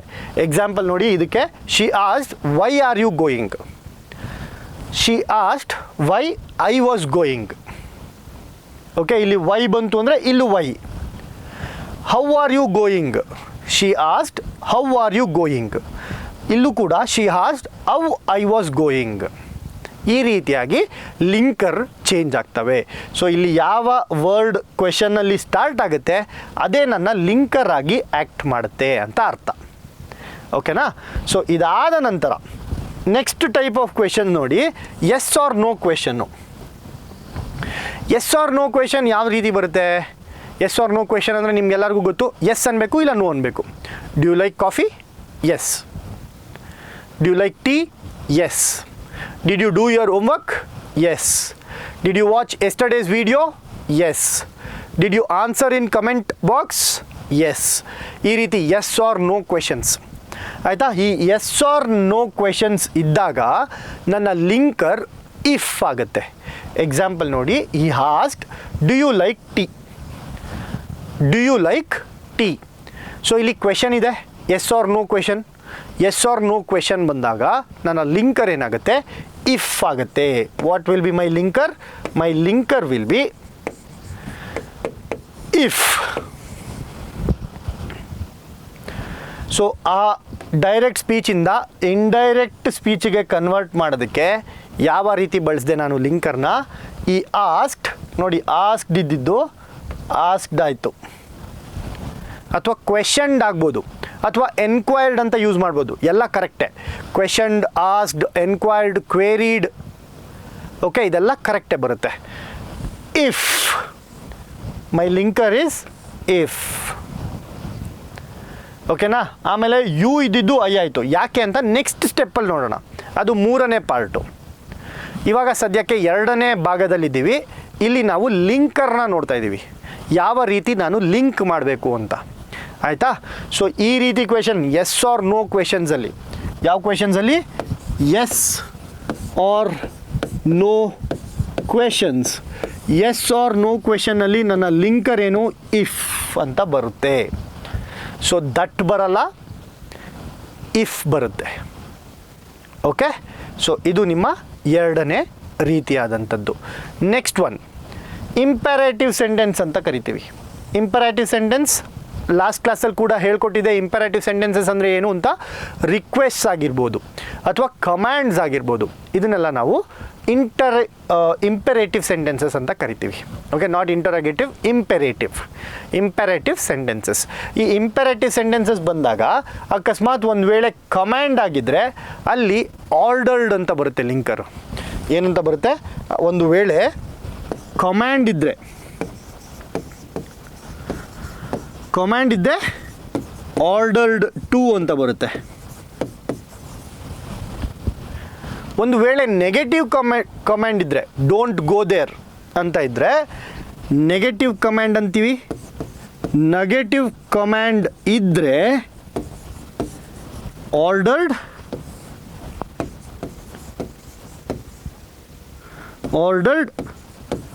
ನಾಟ್ ಟು ಅಂತ ಬರುತ್ತೆ. ಇದು ನನ್ನ ಲಿಂಕರ್. ಎಕ್ಸಾಂಪಲ್ ನೋಡಿ, ಇಲ್ಲಿದೆ, yes the boss said work hard. Boss command ಮಾಡ್ತಾ ಇದ್ದಾರೆ ವರ್ಕ್ ಹಾರ್ಡ್ ಅಂತ, ಯು ಶುಡ್ ವರ್ಕ್ ಹಾರ್ಡ್ ಅಂತ.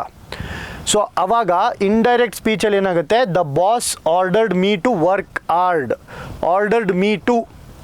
ಈ ಆರ್ಡರ್ಡ್ ಮೀ ಟು ಅನ್ನುವಂಥದ್ದು ನಿಮ್ಮ ಲಿಂಕರ್. ಇಲ್ಲಿ ಯಾಕೆ ಮೀ ಆಯಿತು, we will see in third part.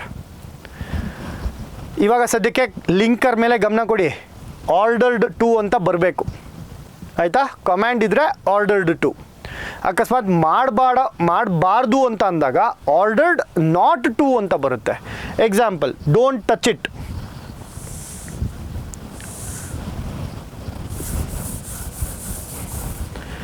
He said don't touch it. He ordered me to not to touch it. Told ಅಂತ ಇದೆ, but ordered is the right word. He ordered me not to touch it ಅಂತ, ordered not to ಅಂತ linker ಆಗತ್ತೆ. Okay, clear? ಇದು clear ಆದರೆ next ರೀತಿಯಾದಂತಹ sentences ಯಾವುದಪ್ಪ ಅಂತಂದರೆ ಅದು ನಮ್ಮ ಎಕ್ಸ್ಕ್ಲಮೇಟರಿ ಸೆಂಟೆನ್ಸಸ್. ಈ ಎಕ್ಸ್ಕ್ಲಮೇಟರಿ ಸೆಂಟೆನ್ಸಸ್ ಯಾವ ರೀತಿ ಆಗುತ್ತೆ, ಇದನ್ನು ನಾವು ಆಪ್ಟೇಟಿವ್ ಸೆಂಟೆನ್ಸಸ್ ಅಂತ ಕೂಡ ಅಂತೀವಿ. ಓಕೆ, ಆಪ್ಟೇಟಿವ್ ಸೆಂಟೆನ್ಸಸ್ ಅಂತಲೂ ಅಂತೀವಿ. ಎಕ್ಸ್ಕ್ಲಮೇಟರಿ ಸೆಂಟೆನ್ಸ್, ಎಕ್ಸ್ಕ್ಲಮೇಟರಿ ಅಂದರೆ ಎಕ್ಸ್ಕ್ಲೇಮ್ ಮಾಡುವಂಥದ್ದು.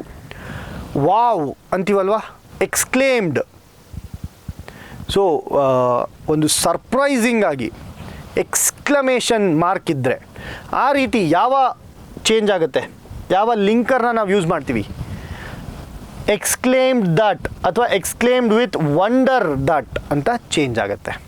Okay, ಎಕ್ಸ್ಕ್ಲೇಮ್ಡ್ with wonder, ಎಕ್ಸ್ಕ್ಲೇಮ್ಡ್ with surprise, ಈ ರೀತಿಯಾಗಿ ಚೇಂಜ್ ಆಗುತ್ತೆ ಎಕ್ಸ್ಕ್ಲಮೇಟರಿ ಸೆಂಟೆನ್ಸಸ್ ಇದ್ದರೆ.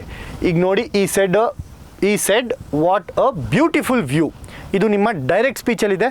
ಡೈರೆಕ್ಟ್ ಸ್ಪೀಚಿಂದ ಇಂಡೈರೆಕ್ಟ್ ಸ್ಪೀಚ್ ಮಾಡಬೇಕಾದ್ರೆ ಮೊದಲನೇದು ಇದನ್ನು ಚೇಂಜ್ ಮಾಡಬೇಕು, ರಿಪೋರ್ಟಿಂಗ್ ವರ್ಬ್ನ ಚೇಂಜ್ ಮಾಡಬೇಕು. ರಿಪೋರ್ಟಿಂಗ್ ವರ್ಬ್ ಸೆಡ್ ಇದೆ ನೋಡಿ, ಈ ಸೆಡ್ ಇರುವಂಥದ್ದು ಚೇಂಜ್ ಆಗುತ್ತೆ. ಯಾವ ರೀತಿ ಚೇಂಜ್ ಆಗುತ್ತೆ, ಎಕ್ಸ್ಕ್ಲೇಮ್ಡ್ with wonder, ಎಕ್ಸ್ಕ್ಲೇಮ್ಡ್ with wonder that it was a very beautiful view ಅಂತ. ಓಕೆ, ಆಮೇಲೆ ಎರಡನೇದಾಗಿ ಪಂಚುಯೇಷನ್ ಮಾರ್ಕ್ಸ್ನ ರಿಮೂವ್ ಮಾಡಬೇಕು. ಇಲ್ಲೆಲ್ಲ ಏನೇನು ಪಂಚುಯೇಷನ್ ಮಾರ್ಕ್ ಇದೆ ಅದನ್ನೆಲ್ಲ ರಿಮೂವ್ ಮಾಡಬೇಕು ಇಂಡೈರೆಕ್ಟ್ ಸ್ಪೀಚಲ್ಲಿ. ಒಂದು ಫುಲ್ ಸ್ಟಾಪ್ ಬಿಟ್ಟರೆ ಬೇರೆ ಏನೂ ಇರೋಂಗಿಲ್ಲ. ಓಕೆ, ಸೊ ಇದಿಷ್ಟು ನಿಮ್ಮ ಲಿಂಕರ್ಸ್ ಪದಗಳಾಗಿರ್ತವೆ. ಈ ಲಿಂಕರ್ಸ್ ಪದಗಳು ನಿಮಗೆ ಚೆನ್ನಾಗಿ ಅರ್ಥ ಆಗಿದ್ಮೇಲೆ ಮೂರನೇ ರೀತಿ, ಯಾವ ರೀತಿ ಸಬ್ಜೆಕ್ಟ್ ಚೇಂಜ್ ಆಗುತ್ತೆ. ಓಕೆ, ಸೊ ಒಂದು ಸೆಂಟೆನ್ಸಲ್ಲಿ ಯಾವಾಗಲೂ ನಿಮ್ಮ ಸಬ್ಜೆಕ್ಟ್ ಇರುತ್ತೆ. ಇವಾಗ ನಿಮಗೆ ಗೊತ್ತು ಸಬ್ಜೆಕ್ಟ್ನ ಹೇಗೆ ಐಡೆಂಟಿಫೈ ಮಾಡಬೇಕು ಅಂತ. ಸಬ್ಜೆಕ್ಟ್ ಯಾವ ರೀತಿಯಲ್ಲಿ ಚೇಂಜ್ ಆಗುತ್ತೆ ನೋಡೋಣ. ಎಸ್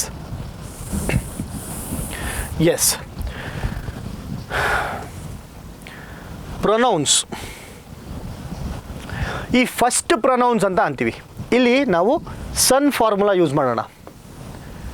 ಸನ್ ಫಾರ್ಮುಲಾ ಏನು? ಸನ್ ಫಾರ್ಮುಲಾ ಅಂದರೆ ಅಕಸ್ಮಾತ್ ಫಸ್ಟ್ ಪರ್ಸನ್ ಇದ್ದರೆ, ನಾನು ಹೇಳ್ತಾ ಇದ್ದೀನಿ Bharat said I am teaching. ಈ ಐ ಅನ್ನುವಂಥದ್ದು ಯಾವ ರೀತಿ ಚೇಂಜ್ ಆಗುತ್ತೆ? Subject of the reporting verb ಮೇಲೆ ಚೇಂಜ್ ಆಗುತ್ತೆ. ಓಕೆ, ಸೊ ಕ್ವೆಶನ್ನ ಮುಖಾಂತರ ಮಾಡೋಣ. ಬಟ್ ಇಲ್ಲಿ ನೆಕ್ಸ್ಟು ಓ ಸೆಕೆಂಡ್ ಪರ್ಸನ್ ಇತ್ತು ಅಂದರೆ, ಅಕಸ್ಮಾತ್ ನನ್ನ ಪ್ರೊನೌನ್ಸ್ ಸೆಕೆಂಡ್ ಪರ್ಸನಲ್ಲಿ ಇತ್ತು ಅಂದರೆ ಇಂಡೈರೆಕ್ಟ್ ಸ್ಪೀಚಲ್ಲಿ ಯಾವ ರೀತಿ ಚೇಂಜ್ ಆಗುತ್ತೆ? Based on the object of the reporting verb change ಆಗುತ್ತೆ. SON. ಓಕೆ, ಅದೇ ಥರ್ಡ್ ಪರ್ಸನ್ ಇತ್ತು ಅಂದರೆ ಈ, ಶಿ, ಇಟ್, ದೇ ಅಂತ ಇದ್ದರೆ ಆವಾಗ ಯಾವುದೇ ರೀತಿಯಾದಂತಹ ಚೇಂಜ್ ಇರಲ್ಲ. SON, N for no change. Okay, so S ಅಂದರೆ based on the subject. First person ಯಾವ ರೀತಿ ಚೇಂಜ್ ಆಗುತ್ತೆ? Based on the subject change ಆಗುತ್ತೆ. ಸೆಕೆಂಡ್ ಪರ್ಸನ್ ಯಾವ ರೀತಿ ಚೇಂಜ್ ಆಗುತ್ತೆ? ಓ ಅಂದರೆ ಆಬ್ಜೆಕ್ಟ್ನ ಹೋಲಿಕೆಯ ಮೇಲೆ ಚೇಂಜ್ ಆಗುತ್ತೆ ಸೆಕೆಂಡ್ ಪರ್ಸನ್. ಅದೇ ರೀತಿ ಥರ್ಡ್ ಪರ್ಸನ್ ಇದ್ದರೆ ಯಾವುದೇ ರೀತಿಯಾದಂತಹ ಚೇಂಜ್ ಆಗಲ್ಲ. So no change. Correct, no change. So ಇವಾಗ ಒಂದೊಂದನ್ನೇ ನೋಡೋಣ. ಫಸ್ಟ್ ಪರ್ಸನ್ ಯಾವ ರೀತಿ ಚೇಂಜ್ ಆಗುತ್ತೆ ಅಂತ. ಫಸ್ಟ್ ಪರ್ಸನ್ ನೋಡಿ, she said I am doing my work. ಯಾರು ಮಾತಾಡ್ತಾ ಇದ್ದಾರೆ? ಶಿ, ಯಾವುದೋ ಒಂದು ಹುಡುಗಿ. So my subject is she.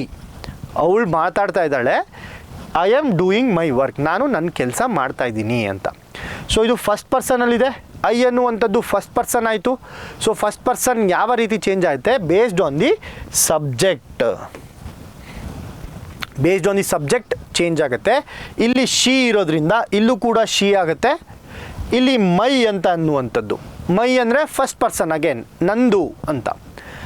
ಇವಾಗ ಇಂಡೈರೆಕ್ಟ್ ಸ್ಪೀಚಲ್ಲಿ ಅವಳದು ಅಂತ ಆಗುತ್ತೆ. ಓಕೆ, ಅವಳದ್ದು ಅಂತ.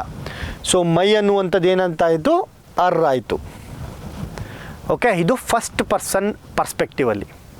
ಸೊ ಫಸ್ಟ್ ಪರ್ಸನ್ ಯಾವಾಗಲೂ ಯಾವುದ್ರ ಮೇಲೆ ಚೇಂಜ್ ಆಗುತ್ತೆ? ಈ ಒಂದು ಪರ್ಸನ್ ಮೇಲೆ, ಈ ಒಂದು ಸಬ್ಜೆಕ್ಟ್ನ ಮೇಲೆ ಚೇಂಜ್ ಆಗುತ್ತೆ. ಓಕೆ, ಅದೇ ರೀತಿ they said we love our country. They said we love our country. ಇಲ್ಲಿ ನೋಡಿ ಅಗೇನ್ ವಿ ಇದೆ, ಅವರ್ ಇದೆ. ವಿ ಅನ್ನುವಂಥದ್ದು, ಅವರ್ ಅನ್ನುವಂಥದ್ದು ಫಸ್ಟ್ ಪರ್ಸನ್ ಇದೆ. ಕರೆಕ್ಟಾ? ವಿ ಅನ್ನುವಂಥದ್ದು ಮತ್ತು ಅವರ್ ಅನ್ನುವಂಥದ್ದು first person. So based on ಈ ಸಬ್ಜೆಕ್ಟ್ ಯಾವ್ದು ಚೇಂಜ್ ಆಗುತ್ತೆ, ಯಾವ ರೀತಿಯಲ್ಲಿ ಚೇಂಜ್ ಆಗುತ್ತೆ? ಸಬ್ಜೆಕ್ಟ್ ಯಾರಿಲ್ಲಿ? ದೇ. ಅವರು ಹೇಳುತ್ತಿದ್ದರು, ಅವರಿಗೆ ಅವರ ಕಂಟ್ರಿ ಇಷ್ಟ ಅಂತೆ. ಸೊ ನಾನು ಯಾವಾಗಲೂ ಹೇಳ್ತಾ ಇರ್ತೀನಿ, ಇಂಗ್ಲೀಷ್ನ ಕನ್ನಡದಲ್ಲಿ ಕಲಿತ್ರೆ ತುಂಬ ಸರಳ ಆಗುತ್ತೆ ಅಂತ. ಈ ಒಂದು ಸೆಂಟೆನ್ಸ್ನ ಅರ್ಥ ಮಾಡ್ಕೊಳ್ಳಿ. They said we love our country ಅಂದರೆ ಅವ್ರು ಹೇಳ್ತಾ ಇದ್ರು ಅವ್ರಿಗೆ ಅವ್ರ ಕಂಟ್ರಿ ಇಷ್ಟ ಅಂತೆ.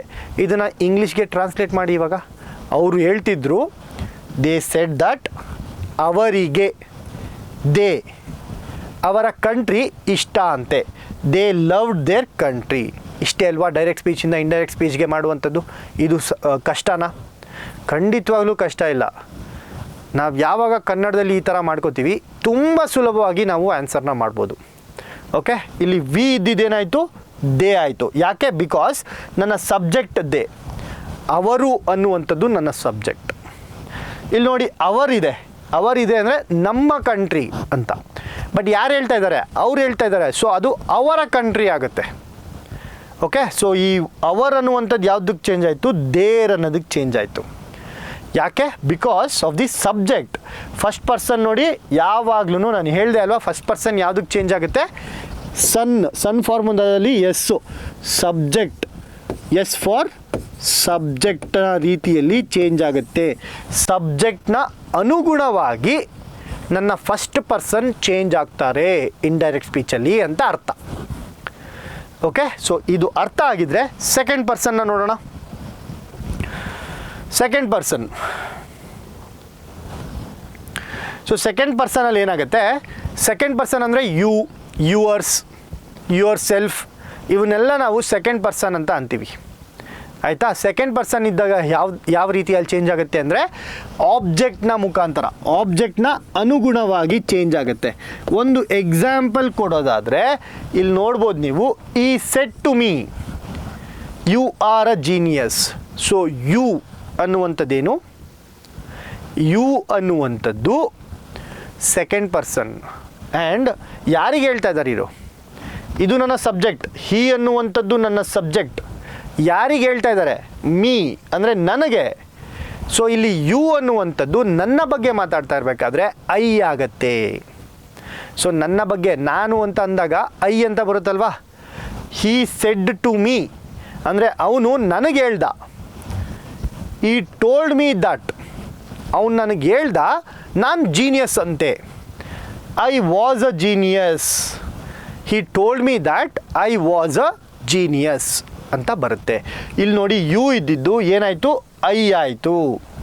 ಯಾಕೆ? Because of the object. Object ಯಾರಿಲ್ಲಿ, ನಾನು. ನನ್ನ ಬಗ್ಗೆ ಮಾತಾಡಬೇಕಾದ್ರೆ ಯು ಅಂತ ಹೇಳಿರೋದು. ಅವ್ರು ನನಗೆ ಡೈರೆಕ್ಟಾಗಿ ಯು ಅಂದರು, ಇಂಡೈರೆಕ್ಟಲ್ಲಿ ಹೇಳಬೇಕಾದ್ರೆ ಐ, ನಾನು ಬುದ್ಧಿವಂತ ಅಂತೆ ಅಂತ ಹೇಳ್ತೀನಿ. ಅವ್ರು ನನಗೆ ಹೇಳಿದ್ರು ನಾನು ಬುದ್ಧಿವಂತ ಅಂತೆ ಅಂತ. ಇನ್ನೊಂದು ನೋಡಿ, ಐ ಸೆಡ್ ಟು ದೆಮ್. ಇಲ್ಲಿ ಸಬ್ಜೆಕ್ಟ್ ಯಾವುದು, ಐ ಅನ್ನುವಂಥದ್ದು ನನ್ನ ಸಬ್ಜೆಕ್ಟ್, ದೆಮ್ ಅನ್ನುವಂಥದ್ದು ನನ್ನ ಆಬ್ಜೆಕ್ಟ್. ಸೊ ಇಲ್ಲೂ ಕೂಡ ಯು ಶುಡ್ ವರ್ಕ್ ಹಾರ್ಡ್ ಅಂತ ಇದೆ. ಯು ಶುಡ್ ವರ್ಕ್ ಹಾರ್ಡ್ ಯಾರಿಗೆ ಹೇಳ್ತಾ ಇದ್ದಾರೆ, ಐ ಸೆಡ್ ಟು ದೆಮ್, ನಾನು ಅವರಿಗೆ ಹೇಳ್ತಾ ಇದ್ದೀನಿ ಅವರು ಕಷ್ಟಪಟ್ಟು ದುಡಿಬೇಕು ಅಂತ. You should work hard. So ಇವಾಗ ನಾನು ಕನ್ನಡದಲ್ಲಿ ಟ್ರಾನ್ಸ್ಲೇಟ್ ಮಾಡಿದೆ. ನಾನು ಅವ್ರಿಗೆ ಹೇಳಿದೆ ಅವರು ಕಷ್ಟಪಟ್ಟು ದುಡಿಬೇಕು. ಅವರು ಅಂತ ಬಳಸಿದೆ, ಯು ಅಂತ ಇದ್ದಿದ್ದು ನಾನು ಏನಂತ ಬಳಸಿದೆ, ಅವರು, ದೇ ಚೇಂಜ್ ಆಯ್ತಲ್ವಾ. ಈ ರೀತಿಯಾಗಿ ಆಬ್ಜೆಕ್ಟ್ನ ಅನುಗುಣವಾಗಿ ನನ್ನ ಸೆಕೆಂಡ್ ಪರ್ಸನ್ ಚೇಂಜ್ ಆಗ್ತಾರೆ. ಓಕೆ. ಸೊ ಇದು ಸಿಂಪಲ್ಲಾಗಿ ಸನ್ ಫಾರ್ಮುಲಾದಲ್ಲಿ ನಾವು ತಗೋಬೇಕಾಗತ್ತೆ. ನಂತರದಲ್ಲಿ ಥರ್ಡ್ ಪರ್ಸನ್ನು. ಸೊ ಥರ್ಡ್ ಪರ್ಸನ್ ಯಾವ ರೀತಿ ಚೇಂಜ್ ಆಗುತ್ತೆ, ಥರ್ಡ್ ಪರ್ಸನ್ ಯಾವ ರೀತಿ ಚೇಂಜ್ ಆಗುತ್ತೆ ಅಂದರೆ ಯಾವುದೇ ರೀತಿಯಲ್ಲಿ ಚೇಂಜ್ ಆಗಲ್ಲ ಥರ್ಡ್ ಪರ್ಸನ್ನು. ಎಕ್ಸಾಂಪಲ್ ನೋಡಿ, Ram said is a good boy. Ram ಹೇಳ್ತಾ ಇದ್ದ ಅವ್ನು ಯಾರೋ ಒಬ್ಬ ಒಳ್ಳೆ ಹುಡುಗ ಅಂತೆ. ಸೊ ಇದನ್ನು ನಾನು ಕನ್ನಡದಲ್ಲಿ ಏನು ಹೇಳ್ತಾ ಇದ್ದೀನಿ, ರಿಪೋರ್ಟೆಡ್ ಸ್ಪೀಚಲ್ಲೇ ಹೇಳ್ತಾ ಇದ್ದೀನಿ ಆಲ್ರೆಡಿ. ರಾಮ್ ಹೇಳ್ದ ಅವನು ಒಳ್ಳೆಯ ಹುಡುಗ ಅಂತ. ಓಕೆ. ಸೊ ಇಲ್ಲಿ ಹಿ ಅನ್ನುವಂಥದ್ದು ಥರ್ಡ್ ಪರ್ಸನ್, ಐ ಅಂದರೆ ಫಸ್ಟ್ ಪರ್ಸನ್, ಯು ಅಂದರೆ ಸೆಕೆಂಡ್ ಪರ್ಸನ್, ಹಿ ಅಂದರೆ ಅಥವಾ ಹರ್ ಅಂದರೆ ಅಥವಾ ದೆಮ್ ಅಂದರೆ ಅಥವಾ ದೇ ಅಂದರೆ ಇದೆಲ್ಲ ಥರ್ಡ್ ಪರ್ಸನ್ ಆಗ್ತಾರೆ. ಓಕೆ. ಸೊ ಥರ್ಡ್ ಪರ್ಸನ್ ಇದ್ದರೆ ಅದೇ ರಿಪೀಟ್ ಆಗುತ್ತೆ. ಹಿ ಅನ್ನುವಂಥದ್ದು ಹೀನೇ ಆಗಿ ಇರುತ್ತೆ. ಓಕೆ. ಅದಾದಮೇಲೆ she said Anjali is singing. ಇದನ್ನು ಕನ್ನಡಕ್ಕೆ ಟ್ರಾನ್ಸ್ಲೇಟ್ ಮಾಡಿ ಯಾವ ರೀತಿ ಆಗುತ್ತೆ, ಶಿ ಸೆಡ್ ಅವಳು ಹೇಳ್ತಿದ್ಲು ಅಂಜಲಿ ಒಳ್ಳೆ ಗಾಯಕಿ ಅಂತೆ ಅಥವಾ ಚೆನ್ನಾಗಿ ಆಡ್ತಿದ್ಲಂತೆ ಅಂದರೆ ಪಾಸ್ಟ್ ಟೆನ್ಸ್ ಆಯಿತು. ಆಡ್ತಿದ್ಲಂತೆ. She said that Anjali was singing. Okay. ಈ ರೀತಿಯಾಗಿ ನನ್ನ ಡೈರೆಕ್ಟ್ ಸ್ಪೀಚಿಂದ ಇಂಡೈರೆಕ್ಟ್ ಸ್ಪೀಚ್ಗೆ ಥರ್ಡ್ ಪರ್ಸನ್ ಇದ್ದರೆ ಅದು ಚೇಂಜ್ ಆಗಲ್ಲ. ಅಂಜಲಿ ಅಂದರೆ ಅಂಜಲಿನೇ ಆಗುತ್ತೆ. ಯು ಇದ್ದಿದ್ದು ಯು ಅಲ್ಲ, ಹಿ ಇದ್ದಿದ್ದು ಹೀನೇ ಇರುತ್ತೆ. ಶಿ ಇದ್ದಿದ್ದು ಶೀನೇ ಇರುತ್ತೆ. ಇಟ್ ಈಸ್ ಹರ್ ಬುಕ್ ಅಂದರೆ ಇಟ್ ವಾಸ್ ಹರ್ ಬುಕ್ ಅಂತಲೇ ಬರುತ್ತೆ. ಓಕೆ. ಥರ್ಡ್ ಪರ್ಸನ್ ಇದ್ದರೆ ಥರ್ಡ್ ಪರ್ಸನ್ ಆಗೇ ಇರುತ್ತೆ, ಯಾವುದೇ ರೀತಿಯಾಗಿ ಚೇಂಜ್ ಆಗಲ್ಲ. ಆದ್ದರಿಂದ ಸನ್ ಫಾರ್ಮುಲಾದಲ್ಲಿ ಏನಿದೆ, N for no change. So third person ಇದ್ದರೆ ಯಾವುದೇ ರೀತಿಯಾಗಿ ಚೇಂಜ್ ಆಗಲ್ಲ. ಸೆಕೆಂಡ್ ಪರ್ಸನ್ ಇದ್ದರೆ, ಒಂದು ವೇಳೆ ಸೆಕೆಂಡ್ ಪರ್ಸನ್ ಇದ್ದರೆ ಯು ಅಂತ ಅಂದರೆ ಅದು ಯಾವುದರ ಅನುಗುಣವಾಗಿ ಚೇಂಜ್ ಆಗುತ್ತೆ, ನನ್ನ ಆಬ್ಜೆಕ್ಟ್ನ ಅನುಗುಣವಾಗಿ. ಅದಕ್ಕೆ ಓ ಅಂತ ಬರುತ್ತೆ.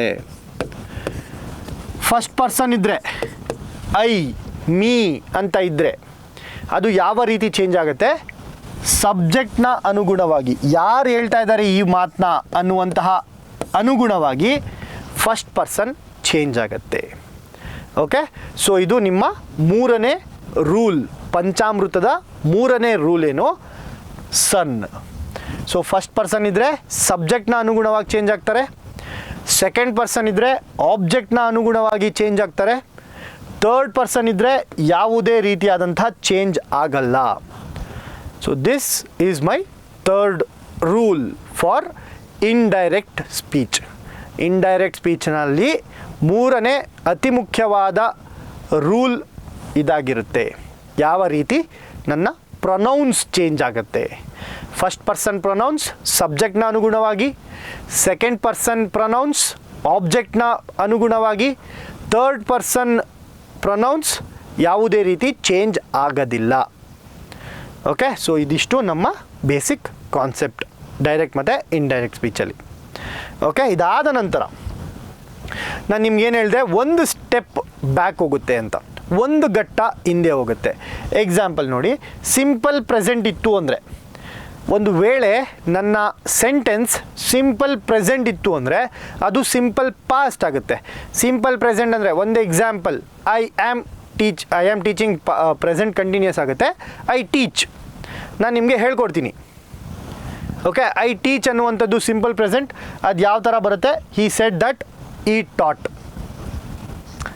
Okay, he said that, he taught. ಅಥವಾ ಐ ಈಟ್ ಅನ್ನುವಂಥದ್ದು ಸಿಂಪಲ್ ಪ್ರೆಸೆಂಟ್. ಅದಕ್ಕೆ ಒಂದು ಸ್ಟೆಪ್ ಬ್ಯಾಕ್ ಅಂದರೆ ಸಿಂಪಲ್ ಪಾಸ್ಟ್. ಸೊ ಸಿಂಪಲ್ ಪಾಸ್ಟಲ್ಲಿ ಏನಾಗುತ್ತೆ?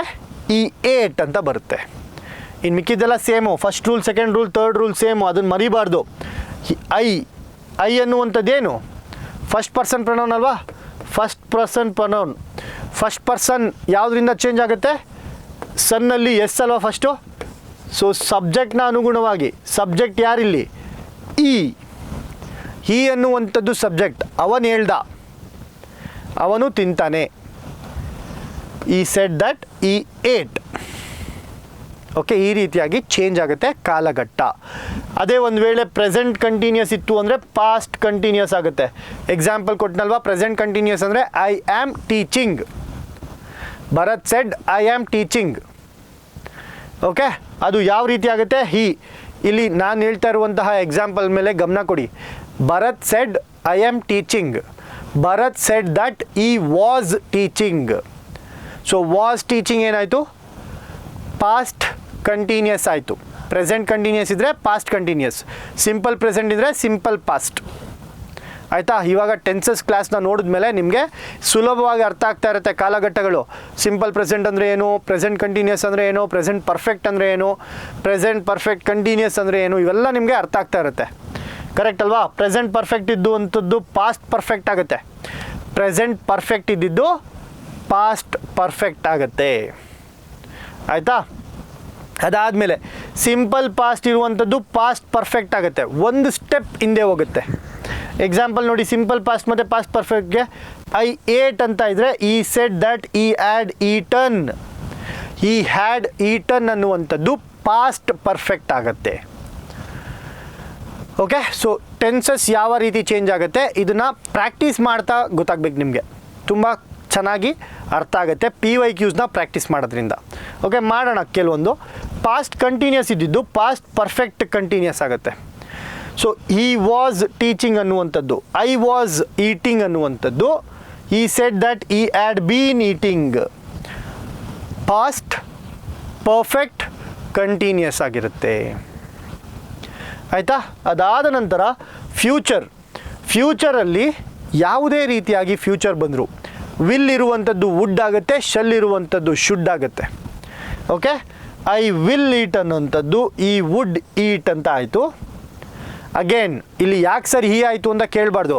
ಇಲ್ಲಿ ಯಾವುದು ಐ ಅಂತ ಇದೆ, ಐ ಅನ್ನುವಂಥದ್ದು ಅಗೇನ್ ಫಸ್ಟ್ ಪರ್ಸನ್ ಅಂದರೆ ಸಬ್ಜೆಕ್ಟ್ನ ಅನುಗುಣವಾಗಿ ಈ ಒಂದು ಸೆಂಟೆನ್ಸ್ನಲ್ಲಿ ಸಬ್ಜೆಕ್ಟ್ ಯಾರು? ಯಾರು ಹೇಳ್ತಾ ಇದ್ದಾರೆ ಅನ್ನುವಂಥದ್ದು ಸಬ್ಜೆಕ್ಟ್. ಸೊ ಸಬ್ಜೆಕ್ಟ್ನ ಅನುಗುಣವಾಗಿ ಚೇಂಜ್ ಆಗುತ್ತೆ. ಹೀ ಸೆಡ್ ದಟ್, ಅವನು ಹೇಳಿದಂತೆ ಅವನು ತಿಂತಾನೆ. ಓಕೆ, ಈ ವುಡ್ ಈಟ್ ಈ ರೀತಿಯಾಗಿ ಬದಲಾಗುತ್ತೆ. ಸೊ ನೆಕ್ಸ್ಟು ಕ್ಯಾನ್ ಇತ್ತು ಅಂದರೆ ಕುಡ್ ಆಗುತ್ತೆ, ಕ್ಯಾನ್ ಇತ್ತು ಅಂದರೆ ಏನಾಗಿತ್ತು? ಕುಡ್ ಆಯಿತು. ಮೇ ಇದ್ದುವಂಥದ್ದು ಮೈಟ್ ಆಗುತ್ತೆ. ಎಕ್ಸಾಂಪಲ್ ನೋಡಿ, ಐ ಕ್ಯಾನ್ ಈಟ್ ಅನ್ನುವಂಥದ್ದು ಈ ಸೆಡ್ ದಟ್ ಈ ಕುಡ್ ಈಟ್. ಸೊ ಈ ಕ್ಯಾನ್ ಮತ್ತು ಮೇ ಅನ್ನುವಂಥದ್ದು ಯಾವ ರೀತಿಯಾದಂತಹ ವರ್ಬ್ ಅಂತ ನಮ್ಮ ಕಮೆಂಟ್ ಬಾಕ್ಸಲ್ಲಿ ಹಾಕಿ. ಇದಕ್ಕೆ ಒಂದು ಸ್ಪೆಸಿಫಿಕ್ ನೇಮ್ ಇದೆ. It is a type of verb. Can ಅಥವಾ ಮೇ ಯಾವ ಟೈಪ್ ಆಫ್ ವರ್ಬ್ ಅಂತ ನಮ್ಮ ಕಮೆಂಟ್ ಬಾಕ್ಸಲ್ಲಿ ತಿಳಿಸಿ. ಓಕೆ, ವರ್ಬ್ನ ಹೇಳ್ಕೊಡ್ಬೇಕಾದ್ರೆ ಇದನ್ನು ಸಹ ನಾನು ಹೇಳ್ಕೊಟ್ಟಿದ್ದೆ. ಓಕೆ, ಇಲ್ಲಿ ನಾವು ಒಂದಷ್ಟು ಇಂಪಾರ್ಟೆಂಟ್ ಎಕ್ಸೆಪ್ಷನ್ಸ್ನ ನೋಡ್ಕೋಬೇಕು. ಯಾವ ರೀತಿ ಎಕ್ಸೆಪ್ಷನ್ಸ್? ಅಕಸ್ಮಾತ್ ಏನಾದರೂ ರಿಪೋರ್ಟಿಂಗ್ ವರ್ಬು ಪ್ರೆಸೆಂಟಲ್ಲಿತ್ತು ಅಂದರೆ ಅಥವಾ ಫ್ಯೂಚರಲ್ಲಿತ್ತು ಅಂದರೆ ಯೂನಿವರ್ಸಲ್ ಟ್ರೂತ್ ಹೇಳುತ್ತೆ. ಆ ಒಂದು ಸೆಂಟೆನ್ಸ್ ಯೂನಿವರ್ಸಲ್ ಟ್ರೂತಲ್ಲಿ ಹೇಳ್ತಾ ಇರ್ತಾರೆ. Okay, for example, sun rises in the east, ಅಥವಾ the teacher said the earth is round. ಇದು ನಿಮ್ಮ ಡೈರೆಕ್ಟ್ ಸ್ಪೀಚ್ ಆಗುತ್ತೆ. ಇಂಡೈರೆಕ್ಟ್ ಸ್ಪೀಚಲ್ಲಿ ಯಾವುದೇ ರೀತಿಯಾದಂಥ ಬದಲಾವಣೆ ಆಗಲ್ಲ. The teacher said that earth is round, was round ಆಗಲ್ಲ. ಯಾಕೆ? Because it is a universal truth. ಇವಾಗೂ ರೌಂಡ್ ಇದೆ, ನಾಳೆನೂ ರೌಂಡ್ ಇರುತ್ತೆ, ನೆನ್ನೆನೂ ರೌಂಡ್ ಇತ್ತು. ಸೊ ಯೂನಿವರ್ಸಲ್ ಟ್ರೂತ್ ಆಗಿದ್ದರೆ ಅದೇನಾಯಿತು? ಯೂನಿವರ್ಸಲ್ ಟ್ರೂತ್ ಚೇಂಜ್ ಆಗೋದಿಲ್ಲ. ಅದಾದ ನಂತರ ಪಾಸ್ಟ್ ಪರ್ಫೆಕ್ಟ್ ಮತ್ತು ಪಾಸ್ಟ್ ಪರ್ಫೆಕ್ಟ್ ಕಂಟಿನ್ಯೂಸ್ ಯಾವ ರೀತಿ ಚೇಂಜ್ ಆಗುತ್ತೆ? ಯಾವ ರೀತಿ ಕೂಡ ಚೇಂಜ್ ಆಗಲ್ಲ. ಯಾಕೆ? ಬಿಕಾಸ್ ಪಾಸ್ಟ್ ಪರ್ಫೆಕ್ಟ್ ಮತ್ತು ಪಾಸ್ಟ್ ಪರ್ಫೆಕ್ಟ್ ಕಂಟಿನ್ಯೂಸ್ ಏನು, ಆಲ್ರೆಡಿ ಲಾಸ್ಟ್ ಘಟ್ಟ. ಅದು ಹಿಂದೆ ಭೂತಕಾಲದಲ್ಲಿ ಅತಿ ಹಿಂದೆ ಆಗಿರುವಂತಹ ವರ್ಷ ಯಾವುದು ಅಥವಾ ಹಿಂದೆ ಇರುವಂತಹ ಕಾಲಘಟ್ಟ ಯಾವುದಪ್ಪ ಅಂತಂದರೆ ಅದು ನನ್ನ ಪಾಸ್ಟ್ ಪರ್ಫೆಕ್ಟ್ ಕಂಟಿನ್ಯೂಸ್. ಒಂದು ವೇಳೆ ಪಾಸ್ಟ್ ಪರ್ಫೆಕ್ಟ್ ಇದ್ದರೆ ಪಾಸ್ಟ್ ಪರ್ಫೆಕ್ಟ್ ಕಂಟಿನ್ಯೂಸ್ ಆಗುತ್ತೆ. ಅಕಸ್ಮಾತ್ ಪಾಸ್ಟ್ ಪರ್ಫೆಕ್ಟ್ ಕಂಟಿನ್ಯೂಸಲ್ಲೇ ಕೊಟ್ಬಿಟ್ಟಿದ್ರೆ ಸೆಂಟೆನ್ಸ್ನ ಡೈರೆಕ್ಟ್ ಸ್ಪೀಚಲ್ಲಿ, ಆವಾಗ ಯಾವುದೇ ರೀತಿ ಅದು ಚೇಂಜ್ ಆಗಲ್ಲ. ಎಕ್ಸಾಂಪಲ್ ನೋಡಿ, I had finish the work. I had finish the work ಇದೇ ಹೈಯೆಸ್ಟ್ ಹಿಂದೆ ಹೋಗೋಕ್ಕೆ ಸಾಧ್ಯ. ಇದೇ ಲಾಸ್ಟ್ ಸ್ಟೆಪ್ಪು ಹಿಂದೆ ಹೋಗೋದ್ರಲ್ಲಿ, ಭೂತಕಾಲದಲ್ಲಿ ಇದೇ ಲಾಸ್ಟ್ ಸ್ಟೆಪ್ಪು. ಹಾಗಾಗಿ ಇದು ಕೂಡ ಇನ್ನೂ ಫರ್ದರ್ ಹಿಂದೆ ಹೋಗೋಕ್ಕಾಗಲ್ಲ. She said that she had finished the book ಅಥವಾ ವರ್ಕ್. ಓಕೆ, ಈ ರೀತಿಯಾಗಿ ಯಾವುದೇ ರೀತಿಯಾದಂತಹ ಚೇಂಜ್ ಆಗಲ್ಲ. ಮತ್ತು ಮೋಡಲ್ ವರ್ಬ್ಸ್ ಅಂತ ಕರಿತೀವಿ. ಮೋಡಲ್ ವರ್ಬ್ಸ್ ಯಾವುದು?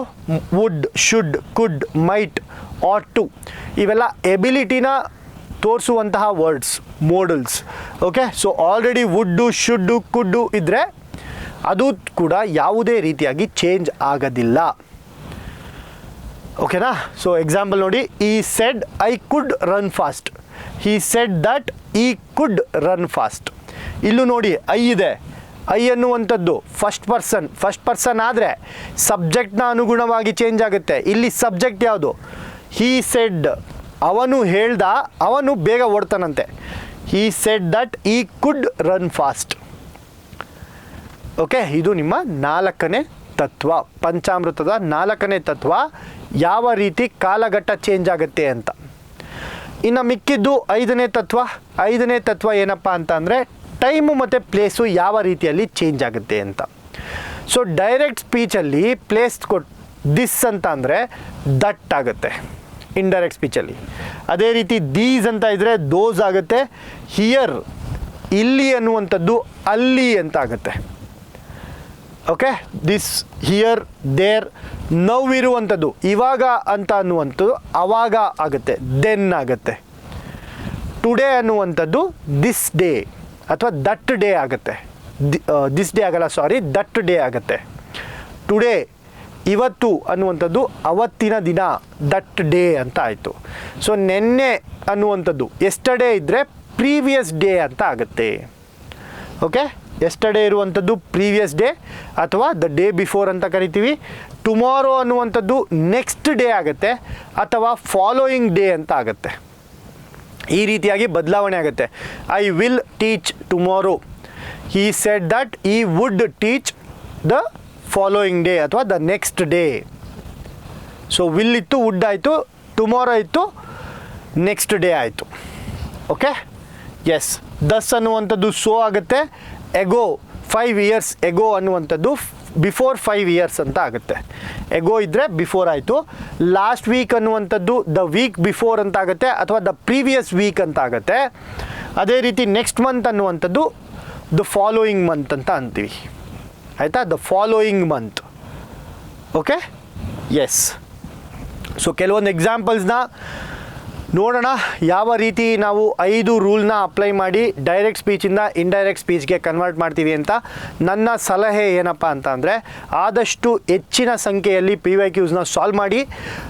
ಹೆಚ್ಚಿನ ಸಂಖ್ಯೆಯ PYQs ಯಾವ ರೀತಿ ಸಾಲ್ವ್ ಮಾಡ್ತೀರಾ ಅಂದರೆ ಕನ್ನಡಕ್ಕೆ ಟ್ರಾನ್ಸ್ಲೇಟ್ ಮಾಡಿ ಕಲೀರಿ. ಈಸಿಯಾಗಿ ಸ್ಕೋರ್ ಮಾಡ್ಬೋದು. ಆಯಿತಾ? ಇಂಗ್ಲೀಷ್ನ ಕಲಿಬೇಕಂದ್ರೆ ಅದು ಬೇರೆ. ಈ 5 ರೂಲ್ಸ್ನ ಪರ್ಫೆಕ್ಟಾಗಿ ಫಾಲೋ ಮಾಡಿ ಮಾಡಬೇಕು. ಆಯಿತಾ, ಇಂಗ್ಲೀಷ್ನ ಕಲಿಬೇಕಂತ ಅಂದರೆ. ಬಟ್ ನನಗೆ ಮಾರ್ಕ್ಸ್ ಬರಬೇಕು ಕಾಂಪಿಟೇಟಿವ್ ಎಕ್ಸಾಮಲ್ಲಿ ಅಲ್ವಾ. ಸೊ ಕಾಂಪಿಟೇಟಿವ್ ಎಕ್ಸಾಮಲ್ಲಿ ಮಾರ್ಕ್ಸ್ ಬೇಕು ಅಂತಂದರೆ ಈಸಿ ಸ್ಟೆಪ್ ಏನಪ್ಪ ಅಂತಂದರೆ ಕನ್ನಡಕ್ಕೆ ಟ್ರಾನ್ಸ್ಲೇಟ್ ಮಾಡಿ ಆನ್ಸರ್ ಮಾಡುವಂಥದ್ದು. ಸೊ ಎಕ್ಸಾಂಪಲ್ ಕೊಡ್ತೀನಿ ನೋಡಿ. ಶೀ ಸೆಡ್ ಟು ಮೀ, ಅವಳು ನನಗೆ ಹೇಳಿದ್ಲು, ದಿಸ್ ಬುಕ್ ಈಸ್ ಮೈನ್, ಆ ಬುಕ್ಕು ನಂದು ಅಂತ.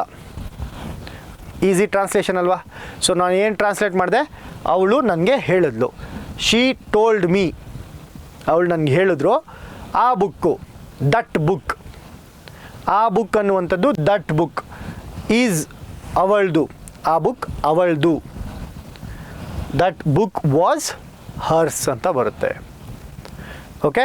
ಸೊ ಪಂಚಾಮೃತ ರೂಲಲ್ಲಿ ನೋಡೋದಾದರೆ ಫಸ್ಟ್ ಸ್ಟೆಪ್ ಏನು, ಪಂಕ್ಚುಯೇಷನ್ ಮಾರ್ಕ್ನ ರಿಮೂವ್ ಮಾಡಬೇಕು.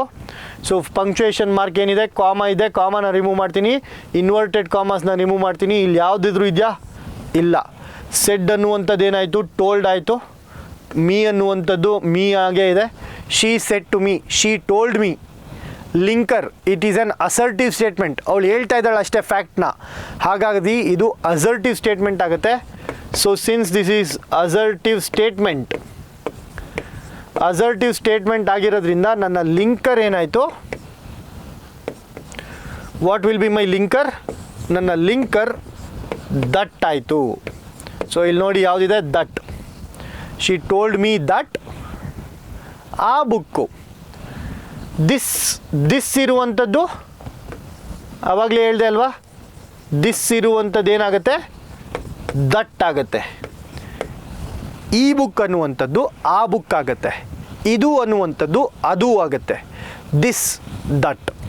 ಓಕೆ, ದಿಸ್ ಅನ್ನುವಂಥದ್ದು ಯಾವ ರೀತಿ ಚೇಂಜ್ ಆಯಿತು, ದಟ್ ಅಂತ ಚೇಂಜ್ ಆಯಿತು. ಇದು ನಿಮ್ಮ ಲಿಂಕರ್, ಕನ್ಫ್ಯೂಸ್ ಆಗಬೇಡಿ, ಎರಡು ಸರಿ ದಟ್ ಇದೆ ಅಂತ. ಇದು ನಿಮ್ಮ ಲಿಂಕರ್, ಏನಿದು linker. She told me that. ಅದಾದಮೇಲೆ ಸೆಂಟೆನ್ಸ್ ಸ್ಟಾರ್ಟ್ ಆಗುತ್ತೆ, ದಟ್ ಬುಕ್.